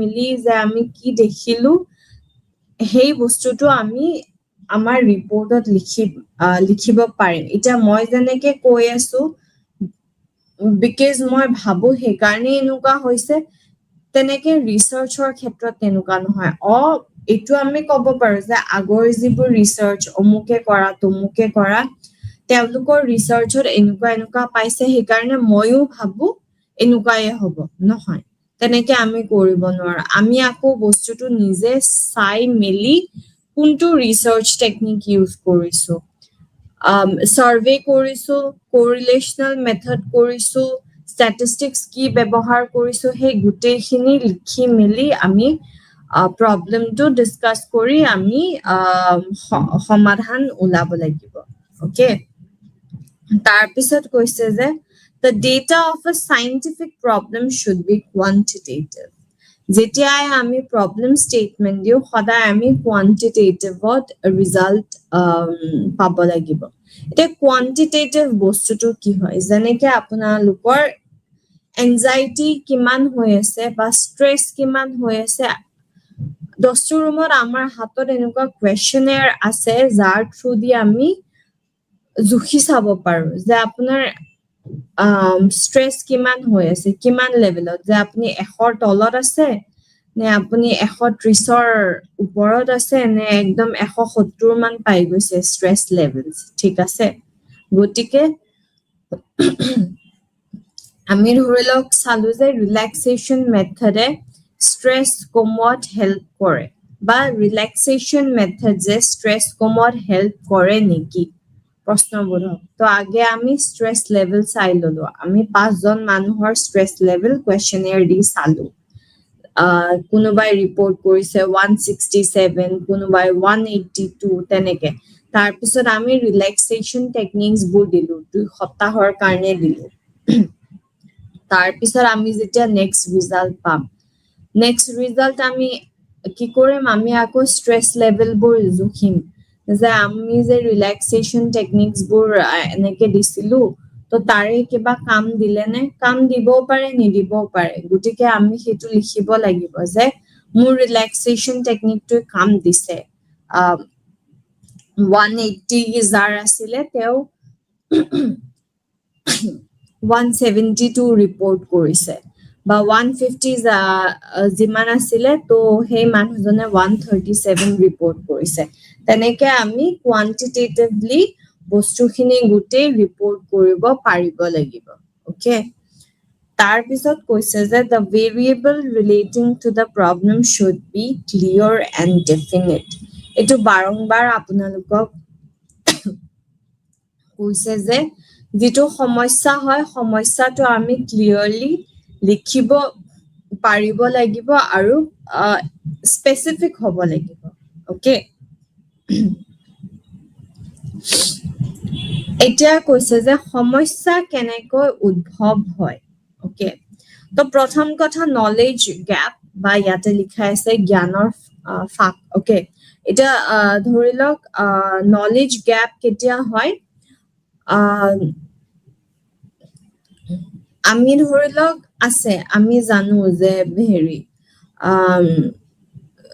টিভি চাই সাগে সবে এটো হেৰি শিকে না প্রাণায়াম কৰিলে স্ট্রেস কমি যায় ব্রিদিং টেকনিক্স কৰিলে স্ট্রেস কমি যায় তো আমাৰ ইয়াত এটা নলেজ গ্যাপ আছে কোন কেইটা ব্রিদিং টেকনিক্স কৰিলে কাৰণ কি আমাৰ এই যে নোস্ট্রিলস আছে যে নাকৰ এই দুটা যি আমাৰ হোলস আছে কোনটো মানে নোস্ট্রিলেদি উখা ললে আৰু কোনটো নোস্ট্রিলেদি উখা এৰিলে মানে ভালকে ইম্প্যাক্ট হয় আমাৰ বডি তাতেও ডিফারেন্সেস আছে গটিকে প্রাণায়াম কৰিলে স্ট্রেস কমি যায় সেইখিনি আমাৰ আধা জ্ঞান হে হয় বা আমাৰ আধালৈকে নলেজ আছে কাৰণ কি প্রাণায়াম আমি জিটি এনেকে আঙুলি লৈ ফেলে আৰম্ভ কৰি দিব পাৰো কিন্তু তেনেকে হয় জানো কোনটো আসনত বহিব লাগে কেতিয়া কৰিব লাগে বহুতে ব্ৰহ্ম মুহূৰ্ততো কৰে হয়নে কাৰণ কি তেতিয়া সবতকে বেছি কাম দিয়ে স্ট্রেস তেতিয়া বেছিকে রিল্যাক্স ফিল কৰে মানুহে ওকে তো সেই যিখিনি আমাৰ গ্যাপ আছে সেইখিনি আমি পুৰাব লাগিব কেনেকে পুৰাম আমি এই প্ৰবলেমটো লৈ ফালে আমি আৰু পঢ়ি গৈ থাকিম আমি আৰু বস্তু বিচাৰি গৈ থাকিম নলেজবোৰ বিচাৰি গৈ থাকিম তো তেতিয়া যেতিয়া আমাৰ গ্যাপটো সম্পূৰ্ণ হৈ যাব আমি এটা ফুল অন ৰিপৰ্ট এটা বা আমি এটা ৰিসাৰ্চ আৰ্টিকেল এটা প্ৰেজেন্ট কৰিব পাৰিম তাৰ পিছত কৈছে যে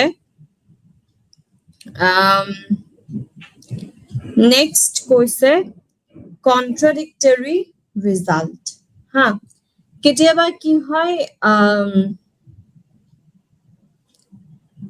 মই যদি এনসাৰটো এ বুলি কৈছো কিছুমানে এনসাৰটো বি বুলি কৈছে ওকে এটা কেনেকুৱা ধৰণে হ'ব পাৰে সেম ৰিসাৰ্চ যেনেকে social media use কৰিলে নিজৰ যেটো self esteem হয় হেতু বাঢ়ে মই পাইছো বাঢ়ে social media use কৰিলে অৰ্থাৎ Instagram Facebook WhatsApp use কৰিলে self esteem বাঢ়ে এটো মই ৰিজাল্ট পাইছো আকৌ অন্য এজনে পাইছে যে বেছিকে social media use কৰিলে self esteem কমেহে ঠিক আছে নিজৰ আত্মবিশ্বাস যি আছে বা নিজৰ ওপৰত যিখিনি ভৰসা হেখিনি কমি যায় ইয়াতে একচুয়ালি কোনো ভুল নহয় কব গলে আমি সোশ্যাল মিডিয়া ইউজ কেনেকে কৰি আছো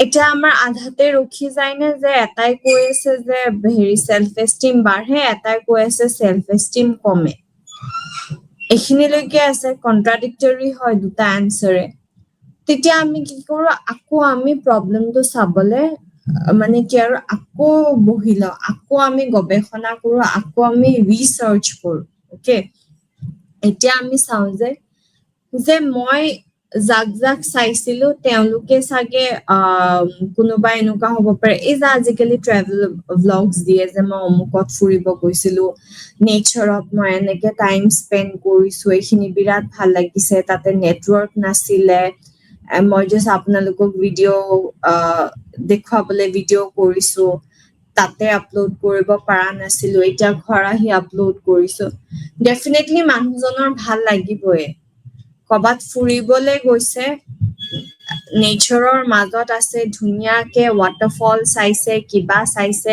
ঘৰ আহি তাৰ পিছত ধুনিয়াকে বাকি লগৰবোৰক কবলে সোশ্যাল মিডিয়া দিছে অফ কোৰ্স ভাল লাগিব কিন্তু আনজন মানুহে জনে সোশ্যাল মিডিয়া চাই আছে আৰু ৰেগুলাৰ অফিস গৈ আছে কতো একো যাব পৰা নাই ফাঁসি আছে কামৰ মাজত তেওঁ ডেফিনেটলি ইটোৱে লাগিব ইছৰাম যে মানে বাকিবোৰে নতুন এক্সপেৰিয়েন্সেস লৈ আছে মই ইয়াত কি কৰি আছো মোৰ সোশ্যাল মিডিয়া চালে মাথা নষ্ট হয় মানে কি কৰি আছো মই লাইফত আগতে ঘুৰি ফুৰি ইমান ভাল পাইছিলো এতিয়া মানে ঘৰ অফিস হেতুৱে কৰি আছো ওকে তো কোনে ইউজ কৰি আছে কেনেকে ইউজ কৰি আছে কি পৰিস্থিতিত ইউজ কৰি আছে এখিনি বহুতখিনি আমি আনসাৰ পাই যাও ৰাইট এই কন্ট্ৰাডিক্টৰি আনসাৰ পালেও আমি যেতিয়া আৰু আগলে ৰিসাৰ্চ কৰো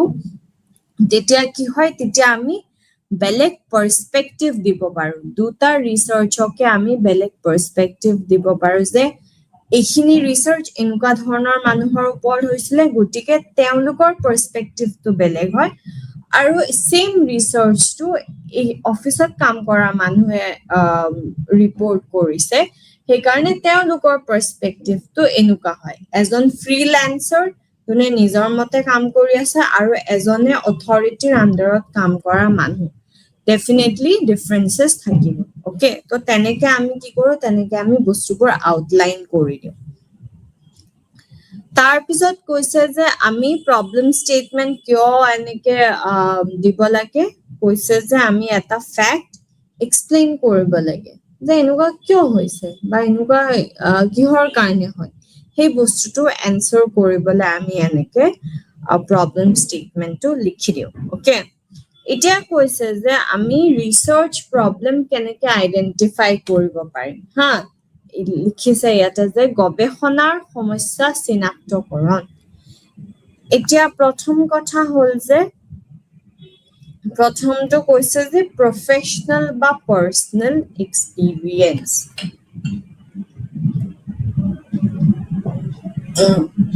ওকে তো এটা ধৰি লওক মোৰ পার্সোনাল এক্সপেৰিয়েন্স এইটো যে কেতিয়াবা এনেকুৱা হয় যে ঠাণ্ডাৰ দিনতো মই ঘামি যাও একদম হাৰ্টবিট ফাস্ট হৈ যায় মুখ চুক ৰঙা হৈ আহে ইত্যাদি সেইখিনি মোৰ ইনফৰমেশন আছে মই যেতিয়া ডক্টৰৰ তাতে যাম মোৰ blood pressure normal sugar level normal thyroid normal সব নৰ্মেল কিন্তু তথাপিও মোৰ তেনেকুৱা লাগে গাছা বেয়া লাগি যায় তো এইটো মই এটা প্ৰব্লেম ষ্টেটমেণ্ট লিখি মেলি যে মোৰ এনেকুৱা কিয় হয় আউট অফ পাৰ্চনেল এক্সপিৰিয়েঞ্চ মই চাবলৈ যাম তো তাৰপিছত মই যেতিয়া এনেকে ৰেফাৰ কৰি মেলি পঢ়ি মেলি যেতিয়া চাওঁ তেতিয়া মই গম পাওঁ যে অ'কে মোৰ ফিজিকেলি মোৰ চব ঠিক থাকিব পাৰে কিন্তু মোৰ ইন দ্য ৱে এনজাইটি আছে অ'কে মই এনচিয়াছ ফিল কৰোঁ নতুন জেগাত যাব হ'লে অকণমান ভয় লাগে মানুহৰ লগত কথা পাতিব হ'লে অচিনাকি মানুহৰ লগত কথা পাতিব হ'লে মই আনকমফৰ্টেবল ফিল কৰোঁ তো মোৰ এনচিয়াছনেছ আছে বা এনজাইটি আছে জেনেৰেলাইজ এনজাইটি ডিজঅৰ্ডাৰ আছে ঠিক আছে তো পাৰ্চনেলিও মই ভাল হ'ব বিচাৰিছোঁ যে মোৰ যাতে এনেকুৱা হৈ নাথাকক সেইকাৰণে মই কৰিব পাৰোঁ বা প্ৰফেচনেলি এইটো হ'ব পাৰে যে মোৰ যিখিনি মোৰ ষ্টুডেণ্টছ আছে কাৰণ কি আজিকালি ইমান প্ৰেছাৰাইজড ফিল কৰে ন এছাইনমেণ্ট কৰা তোমালোকে ইণ্টাৰ্ণশ্বিপ কৰা ডিজাৰ্টেশ্যন কৰা অমুক কৰা তমুক কৰা তাৰপিছত পুৰা ছ'চিয়েল লাইফো আপ টু ডেট হ'ব লাগিব ঘূৰা ফুৰা এভৰিথিং চব কৰিব গ'লে ডেফিনেটলি প্ৰেছাৰাইজ ফিল কৰিব ঘৰুৱা সমস্যাও থাকিব পাৰে তো তেতিয়াও কি হয় এনজাইটি ডেভেলপ হৈ যাব পাৰে তো তেওঁলোকৰ এনজাইটি ইছ্যুজবোৰ সলভ কৰিবলৈ মই কি কৰিব পাৰোঁ তেনেকুৱাও মই চাব পাৰোঁ তো তেনেকেও মই এটা সমস্যাৰ সমাধান কৰিবলৈ আগবাঢ়িব পাৰোঁ তো এইটো হ'ল আমাৰ প্ৰফেচনেল লেভেলত বা পাৰ্চনেল লেভেলত মানে যিটো আপোনালোকৰ দিছে যে ব্যক্তিগত অভিজ্ঞতা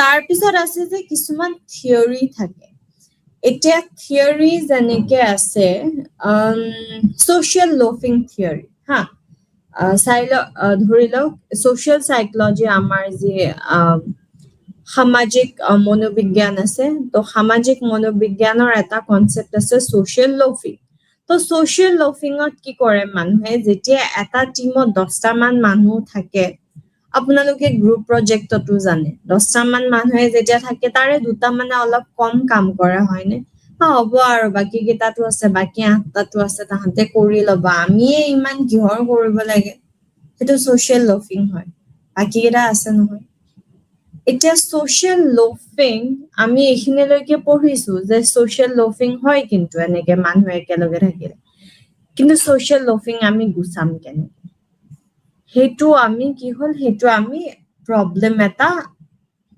আছে আমাৰ হাতত এতিয়া আমি সমাধান বিচাৰিব লাগিব ছ'চিয়েল লোফিং তেতিয়া কম হ'ব যেতিয়া যে গ্ৰুপত প্ৰত্যেকজন মানুহে কিমান কাম কৰিছে তাৰে ওপৰতহে আমি ইনক্ৰিমেণ্ট দিম তেতিয়া চবেই কাম কৰিব পইচা ইম্পৰ্টেণ্ট হয় ন হয় কি নহয় গতিকে যে ওকে চবকে মানে পাৰ্চনেল লেভেলত যদিও আমি এইটো টিমত কাম কৰি আছো কিন্তু আমাক আমাৰ অথৰিটিয়ে এনালাইজ কৰিব পাৰ্চনেলি ঠিক আছে তেতিয়া কি হ'ব তেতিয়া টিমত কাম কৰিলেও ছ'চিয়েল লোফিংটো কম হৈ থাকিব গতিকে এনেকুৱা ধৰণৰ কি আছে ছ'চিয়েল লোফিং কি হয় থিয়ৰী এটা আছে কিন্তু ছ'চিয়েল লোফিং কমাম কেনেকে আমি সেইটো ৰিচাৰ্চ কৰি মেলি সমস্যাটোৰ আমি সমাধান এটা দিলো ঠিক আছে এইটো এটা হ'ল আমাৰ চিনাক্তকৰণ যে আমি কেনেকে চিনাক্তকৰণ কৰিম তাৰপিছত ৰিভিউ অফ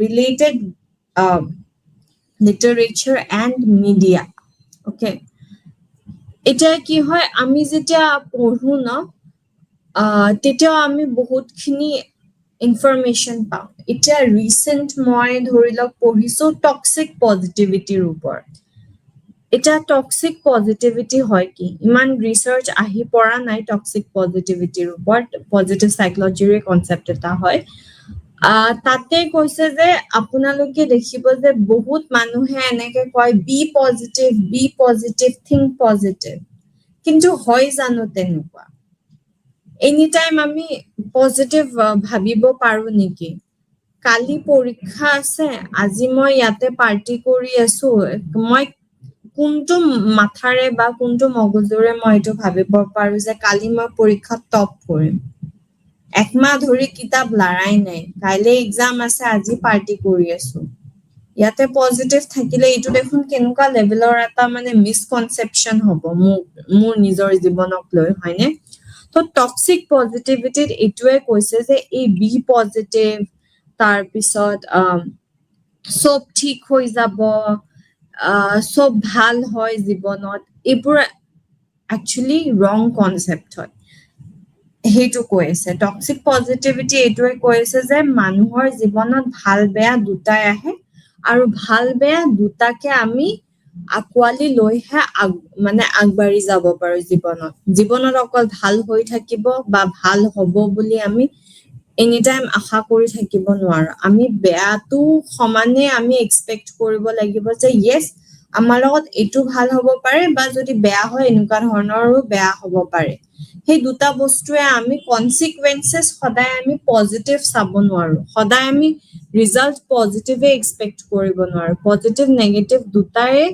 আমি প্ৰ'জ এণ্ড কনস বোৰ চাই ফালেহে আমি ডিসিশন ল'ব লাগে তো সেইটো হৈছে হেৰি টক্সিক পজিটিভিটি তো এনেকুৱা ধৰণৰ ধৰি লওক মই কনসেপ্ট পঢ়িলো তাৰ পিছত আৰু মই কি ৰিসাৰ্চ কৰিব পাৰো তেনেকে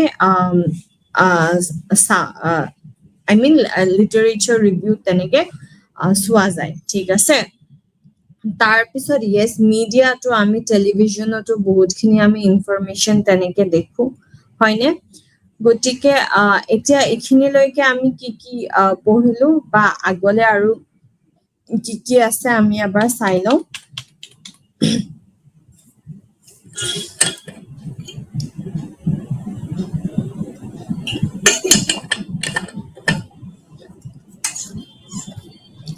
So basically আজি আমি chapter 2 কি পঢ়ি আছো আজি আমি problem আৰু hypothesis ওপৰত আলোচনা কৰিছো অৰ্থাৎ গৱেষণা সমস্যা আৰু উপকল্পনাৰ ওপৰত আলোচনা কৰি আছো আৰু ইয়াৰে পৰিচয় হৈছে যে মানৱ আচৰণ চিন্তা আৰু অনুভূতি বুজিবলৈ বৈজ্ঞানিক গৱেষণাৰ প্ৰয়োজন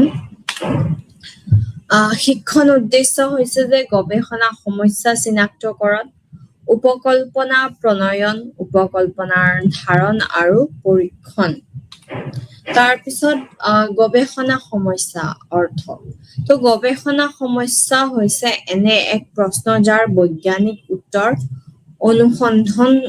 অনুসন্ধান কৰা হয়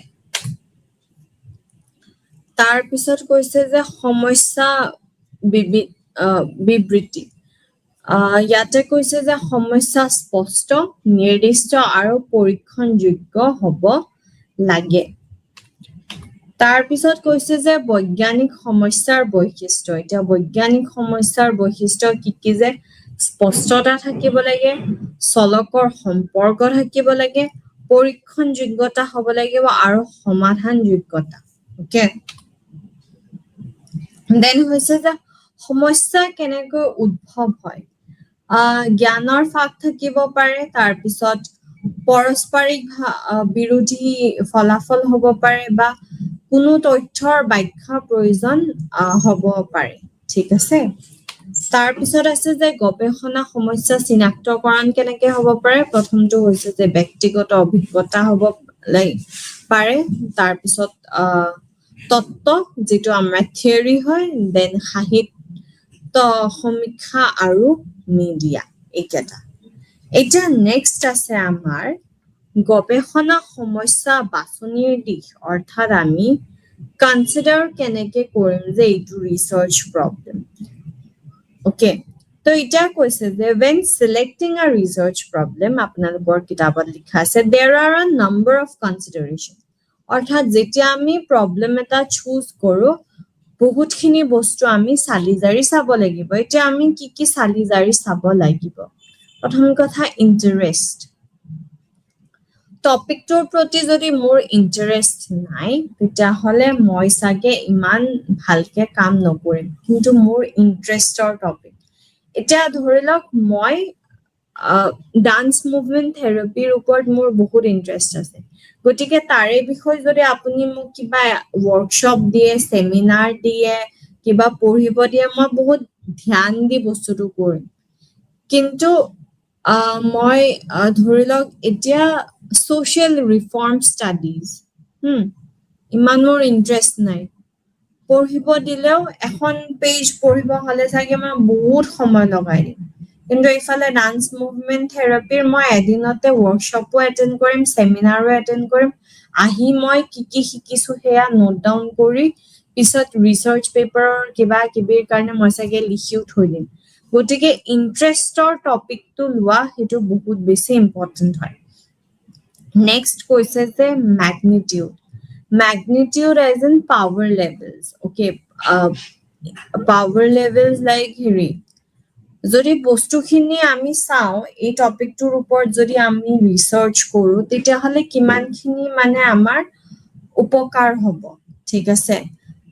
কাৰণ কি আমি এটা ৰিচাৰ্চ জাষ্ট নিজৰ কাৰণে নহয়, আমি আমাৰ ৰিচাৰ্চাৰ হিচাপে আমাৰ কৰ্তব্যই এইটো হয় যে আমি আমাৰ সোসাইটিকো সমানেই আমি উপকাৰিত কৰো, ঠিক আছে? গতিকে আমি সেই সোসাইটিৰ কাৰণেও ভাবি চাব পাৰিব লাগিব যে মোক যদি আজি ICSSR ফান্ড কৰিছে, আজি NCERT কিবা হেৰি কাৰণে ফান্ড কৰিছে, মই এনেকুৱা এটা টপিক ল'ব লাগিব যে ইণ্ডিয়াৰ মেক্সিমাম মানুহে বেনিফিট হওক সেই ৰিচাৰ্চটোৰ পৰা। ইণ্ডিয়াৰ জাষ্ট এটা সেকশন 0.03% পপুলেশ্যন এটাই বেনিফিট হোৱাতকে যদি সেই ইণ্ডিয়াৰ 75% মানুহে বেনিফিট হয়, সেই বস্তুটো চোৱাটো খুব দৰকাৰী, ঠিক আছে? তাৰপিছত মেজৰ আমি কেনেকে কৰিম? অৰ্ডিনেল স্কেলৰ থ্ৰু দি আমি মেজৰ কৰি বস্তুটো দেখাব পাৰিম নে ইণ্টাৰভেল স্কেলৰ থ্ৰু দি আমি মেজৰ কৰি দেখাব পাৰিম? সেই বস্তুখিনিও আমি চাব লাগিব যে নমিনেল লেভেলত যদি আছে তেতিয়াহ'লে লাভ নাই। অ'কে, ইণ্টাৰভেল ৰেচিঅ' তেনেকুৱা ধৰণৰ লেভেলত আমি যদি কিবা এটা মেজৰ কৰি চাই মেলি আমি দিব পাৰো তেতিয়াহ'লে ডেফিনেটলি লাভ আছে। তাৰপিছত আমাৰ নিজৰ ক্লেৰিটি আছে নে নাই? এতিয়া মই যদি কৈ আছো যে ডান্স মুভমেন্ট থেৰাপিৰ মোৰ ইণ্টাৰেষ্ট আছে আৰু মই যদি এইটো কনচেপ্ট লৈ আছো যে ডান্স মুভমেন্ট থেৰাপি অকল ডান্সাৰেহে পাৰে এই থেৰাপিটো, তেতিয়াহ'লে সেইটোতো এটা ৰং কনচেপ্ট হয়। মোৰ নিজৰে যদি ক্লেৰিটি নাই মই কি ৰিচাৰ্চ কৰিম, হয়নে? গতিকে বেসিক লেভেলৰ ক্লেৰিটি, অফকোৰ্স আমাৰ ওভাৰঅল ক্লেৰিটি নাথাকে, কিন্তু বেসিক লেভেলৰ ক্লেৰিটি এটা টপিকৰ ওপৰত থাকিলেহে আমি আগুৱাই যাব পাৰিম। তাৰপিছত লেভেল অফ এক্সপাৰ্টিজ, অ'কে, যেনেকে আমি জানো যে মই সাইকোলজি পঢ়াৰ কাৰণে মই কাউন্সিলৰ হৈ যাব নোৱাৰো। কাউন্সিলৰ হ'ব হলে স্কুল কাউন্সিলৰ, মেৰাইটেল কাউন্সিলৰ, কিবা কাউন্সিলৰ হ'ব হলে মোৰ এক্সট্ৰা ডিপ্ল'মা, এক্সট্ৰা এক্সপিৰিয়েঞ্চ, তাৰে বিষয়ে কনষ্টেণ্টলি পঢ়া, এক্সপিৰিয়েঞ্চেছ লোৱা, শিকা মেলা গোটেইখিনি লাগিব। চাৰ্টিফাইড হ'ব লাগিব মই। MA ইন সাইকোলজি হৈ পেলাই মই কাউন্সিলিং দিব নোৱাৰো, সেইখিনি এক্সপাৰ্টিজ মোৰ নাই। অ'কে, তো সেই লেভেল অফ এক্সপাৰ্টিজ এটা ৰিচাৰ্চ কৰিবলৈ সেইখিনিও মোৰ থাকিব লাগিব। অ'কে, তাৰপিছত কৈছে যে ৰেলিভেন্স। আজিকালিৰ যুগত ৰেলিভেন্স আছে নে নাই? এতিয়া এটা সময়ত যিটো ধৰি লওক সতী চিষ্টেম, সেইটো বহুত ৰেলিভেন্স আছিলে। সতী চিষ্টেম লাগে নালাগে ডিবেট কৰাটোৰো বহুত ৰেলিভেন্স আছিলে, কিন্তু আজিকালিৰ যুগত সতী চিষ্টেমতকে কাষ্ট বেছড ডিছক্ৰিমিনেশ্যনৰ চাগে বেছি ৰেলিভেন্স আছে। গতিকে আমি সেই টপিকটো চাব লাগিব যে মই যিটো টপিকৰ ওপৰত ৰিচাৰ্চ কৰিব বিচাৰিছো বা মই যিটো টপিকৰ ওপৰত প্ৰব্লেমটো প্ৰপ'জ কৰিব বিচাৰিছো, আজিকালিৰ যুগত ৰেলিভেন্স আছে নে নাই। অ'কে, তো সেইটো আমি চাব লাগিব। তাৰপিছত availability of data, availability of data, যেনেকে কিছুমান বস্তু এনেকুৱা হয় যে বহুত কম কাম হৈছে, ঠিক আছে, যে এনেকুৱা ধৰণৰ কথাবোৰত বহুত কম কাম হৈছে, গতিকে ইমান তথ্য নাই, ঠিক আছে, গতিকে সেইটো আমি চাব লাগিব। বা এতিয়া ধৰি লওক আমাক সেই মানুহবোৰ আছে জানো?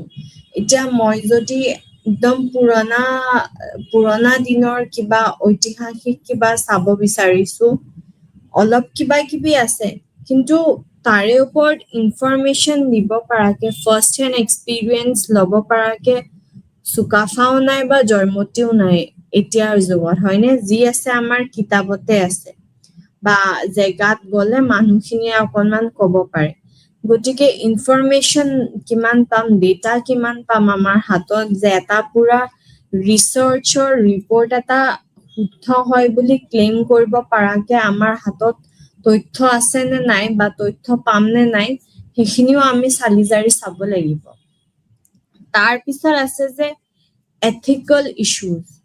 এথিকেল ইস্যুজ আমি ধৰি লওক ইয়াৰে ওপৰত চাব বিচাৰিছো যে মাকৰ ষ্ট্ৰিক্ট পেৰেণ্টিং বা মাকৰ লিবাৰেল পেৰেণ্টিঙে বাচ্চা ভাল কৰে নে নাই সেইটো চাব কাৰণে মই 3 বছৰ কাৰোবাৰ ঘৰত থাকিম চিৰিয়াছলি এইটো কেনেকুৱা এটা মানে প্ৰাইভেচি ভাইলেশ্যনৰ কাম হ'ব হয় কি নহয় যে মাকৰ ষ্ট্ৰিক্ট পেৰেণ্টিঙে হেল্প কৰিছে নে লিবাৰেল পেৰেণ্টিঙে হেল্প কৰিছে তাৰ কাৰণে মই কাৰোবাৰ ঘৰত জোৰ জবৰদস্তি বোলে নাই মই ৰিচাৰ্চ কৰিম মই আপোনালোকৰ ঘৰত থাকিমে মই চামে আপোনালোকে কেনেকে মেনেজ কৰিছে ভেৰি ডিফিকাল্ট প্ৰাইভেচি কনফিডেন্সিয়েলিটি কনসেন্ট এই তিনিটা শব্দৰে মানে একো মৰ্যাদা নাথাকা হৈ যাব যদি কোনোবাই ইয়েস নকয় গতিকে আমি এইটোও চাব লাগিব যে আমাৰ টপিকটো ভাল হ'ব পাৰে কিন্তু টপিকটো ভাল হলেও আমি কাকো কোনো লেভেলত ক্ষতি কৰি থাকিব নোৱাৰো ওকে গতিকে এইবোৰ কিছুমান কি হয় কনসিডাৰেশন হয় বা বাছনিৰ দিশ হয় যেটো আমি চাব লাগে যেতিয়া আমি এটা প্ৰবলেম চুজ কৰো সলভ কৰিবলৈ তাৰ পিছত আপোনালোকৰ আছে গৱেষণা সমস্যাৰ প্ৰণয়নৰ গুৰুত্ব অৰ্থাৎ formulating a research problem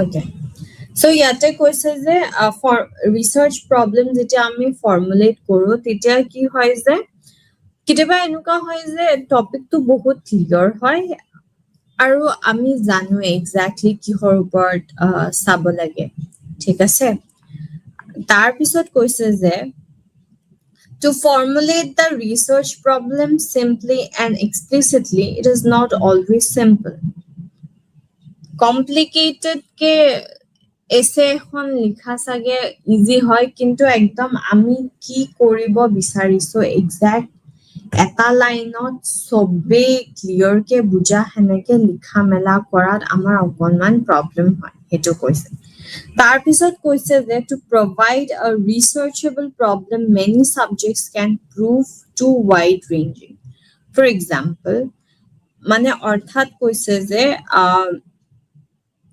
কিছুমান প্ৰবলেম চুজ কৰিলে কি হয় যে ইমান ওয়াইড ৰেঞ্জৰ হয় যে তেওঁলোকক এনেকে সৰু কৰা বহুত বেছি ডিফিকাল্ট হৈ যায় ঠিক আছে গতিকে তেনেকুৱা ধৰণৰ আমি লব নোৱাৰো কাৰণ কি সময়ৰ সীমা থাকে আমি 100 বছৰৰ কাৰণে এটা ৰিসাৰ্চ কন্টিনিউ কৰি থাকিব নোৱাৰো ৰিসাৰ্চৰো সীমা থাকে হয়নে সময় সীমা এটা থাকে maximum ধৰি লওক আপুনি 20 বছৰ 30 বছৰ এটা লব পাৰিছে ওকে তো সেই সময় তাৰ পিছত পইচাৰ কথা আহি যায় ফান্ড কোনে কৰি থাকিব ইমান আমি যদি ৰিসাৰ্চতে লাগি থাকো হেফালে নিজৰ কামবোৰ বাদ দিও পইচা আৰ্জাৰ যিবোৰ আমাৰ ইউজুৱেল জবছ হয় সেইবোৰ বাদ দিলে ইমান ফান্ডিং চলাই থাকিবলৈ ফান্ডস নিদি ওকে তো তেনেকুৱা ধৰণৰ কিছুমান কথা আহি পৰে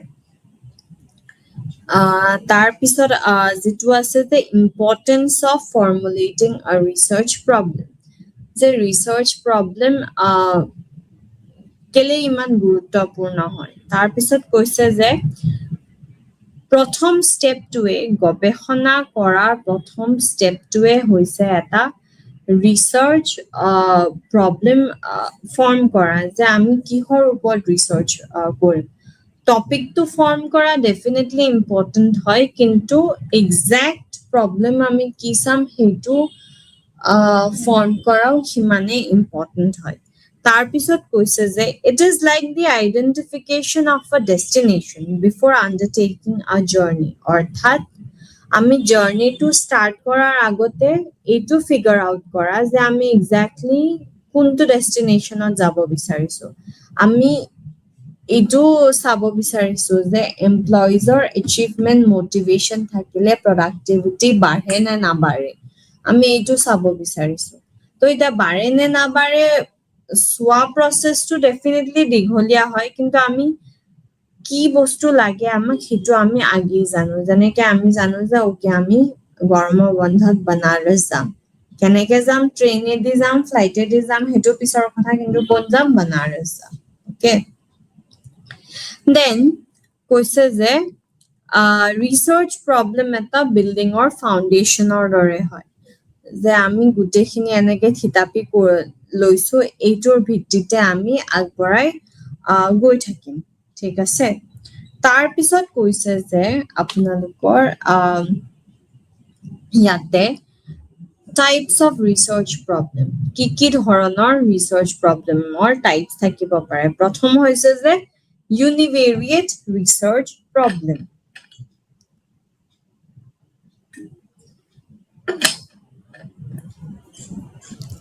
এটা ইউনিভেৰিয়েট ৰিসাৰ্চ প্ৰবলেম কি হয় ইয়াতে কি হয় যে আমি এটা সিঙ্গল ইন্ডিপেন্ডেন্ট অর্থাৎ এটা ইন্ডিপেন্ডেন্ট ভেৰিয়েবল লৈছো আৰু সেই ইন্ডিপেন্ডেন্ট ভেৰিয়েবলটোৱে ডিপেন্ডেন্ট ভেৰিয়েবলৰ ওপৰত যি হেৰি কৰে সেইটো আমি একচেপ্ট কৰিলাম তাৰ পিছত কি হৈছে যে বাইভেৰিয়েবলছত আমি দুটা ইন্ডিপেন্ডেন্ট ভেৰিয়েবল লম আৰু ডিপেন্ডেন্ট ভেৰিয়েবলৰ ওপৰত কি চেঞ্জেছ আনে সেইখিনি আমি চাম তাৰ পিছত কৈছে যে মাল্টিভেৰিয়েবলছ অৰ্থাৎ যে সুপাৰভাইজাৰ সাপোৰ্ট তাৰ পিছত কোম্পানী সাপোৰ্ট এমপ্লয়ি সাপোৰ্টে এমপ্লয়ি ৰিটেনশনত হেল্প কৰে না নকৰে এইটো এটা কি হ'ব এইটো এটা মাল্টিভেৰিয়েবল প্ৰবলেম হয় তাৰ পিছত কৈছে যে অপোনেন্ট ভেৰিয়েবল প্ৰবলেম এটা অপোনেন্ট ভেৰিয়েবল প্ৰবলেম কি হয় চাই লওঁ ইয়াতে কৈছে যে আপোনালোকৰ কিতাপত where there is a question between two or more independent and dependent variable then the problem is as opponent variable for example to find out whether schizophrenia is the cause of heredity or environment যেতিয়া আমি সঠিকভাৱে বস্তুটো define কৰিব পৰা নাই গতিকে আমি কি কৰো আমি অপচনছ দিলো যে স্কিজোফ্ৰেনিয়া ইয়াতে যেনেকে ফৰ্ম কৰিছে যে স্কিজোফ্ৰেনিয়া কিহৰ কাৰণে হয় হেৰিডিটিৰ কাৰণে হয় নে এনভাইৰনমেন্ট ৰিলেটেড এটা ইস্যু হয় ঠিক আছে তো তেনেকুৱা ধৰণৰ বস্তুবোৰ যেতিয়া আমি চাবলৈ যাম সেইটো কি কয় সেইটো অপোনেন্ট ভেৰিয়েবল প্ৰবলেম বুলি কয় ঠিক আছে এতিয়া কথা হ'ল যে আজি আমি যিখিনি আলোচনা কৰিছো সেইখিনি আমি প্ৰবলেমৰ বিষয়ে আলোচনা কৰিছিল এতিয়া আপোনালোকে যদি চ্যাপ্টাৰৰ আৰম্ভণিটো চাই চ্যাপ্টাৰৰ আৰম্ভণিত কি আছে প্ৰবলেম এণ্ড হাইপোথেসিস আজি আমি প্ৰবলেমতে শেষ কৰিলো আৰু নেক্সট ক্লাছত আমি হাইপোথেসিস কি হয় হাইপোথেসিসৰ কেনেকুৱা ধৰণ আছে হাইপোথেসিসৰ এৰৰ কি হয় হাইপোথেসিস কেনেকে ফৰ্মুলেট কৰে সেই গুটেইখিনি আমি সাম হাইপোথেসিসৰ টাইপস কি হয় হে বস্তুখিনি সাম এবাৰ আমি আউৰাই লওঁ স্লাইডৰ যোগেদি যে আজি আমি কি চালো ঠিক আছে তো প্ৰথমতে আমি পৰিচয় চাইছো তো পৰিচয়ত কি হয় যে মানৱ আচৰণ চিন্তা আৰু অনুভূতি বুজিবলৈ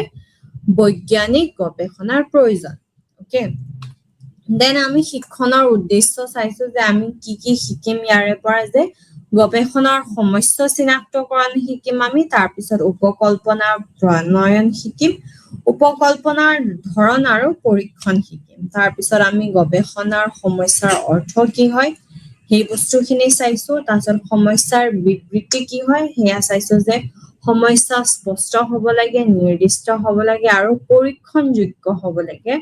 সেয়া আমি পঢ়িছো। তাৰপিছত বৈশিষ্ট্যসমূহ চাইছো যে স্পষ্ট হ'ব লাগে, চলকৰ সম্পৰ্ক থাকিব লাগে, পৰীক্ষণযোগ্যতা হ'ব লাগে আৰু সমাধানযোগ্যতা থাকিব লাগিব। তাৰপিছত আমি চাইছো যে উদ্ভৱ কেনেকে হয়, ৰিচাৰ্চ গেপ, তাৰপিছত যদি অপনেণ্ট কিবা ৰিজাল্ট থাকে এক্সেট্ৰা, সেয়া ডিছকাছ কৰিছো। ধন্যবাদ।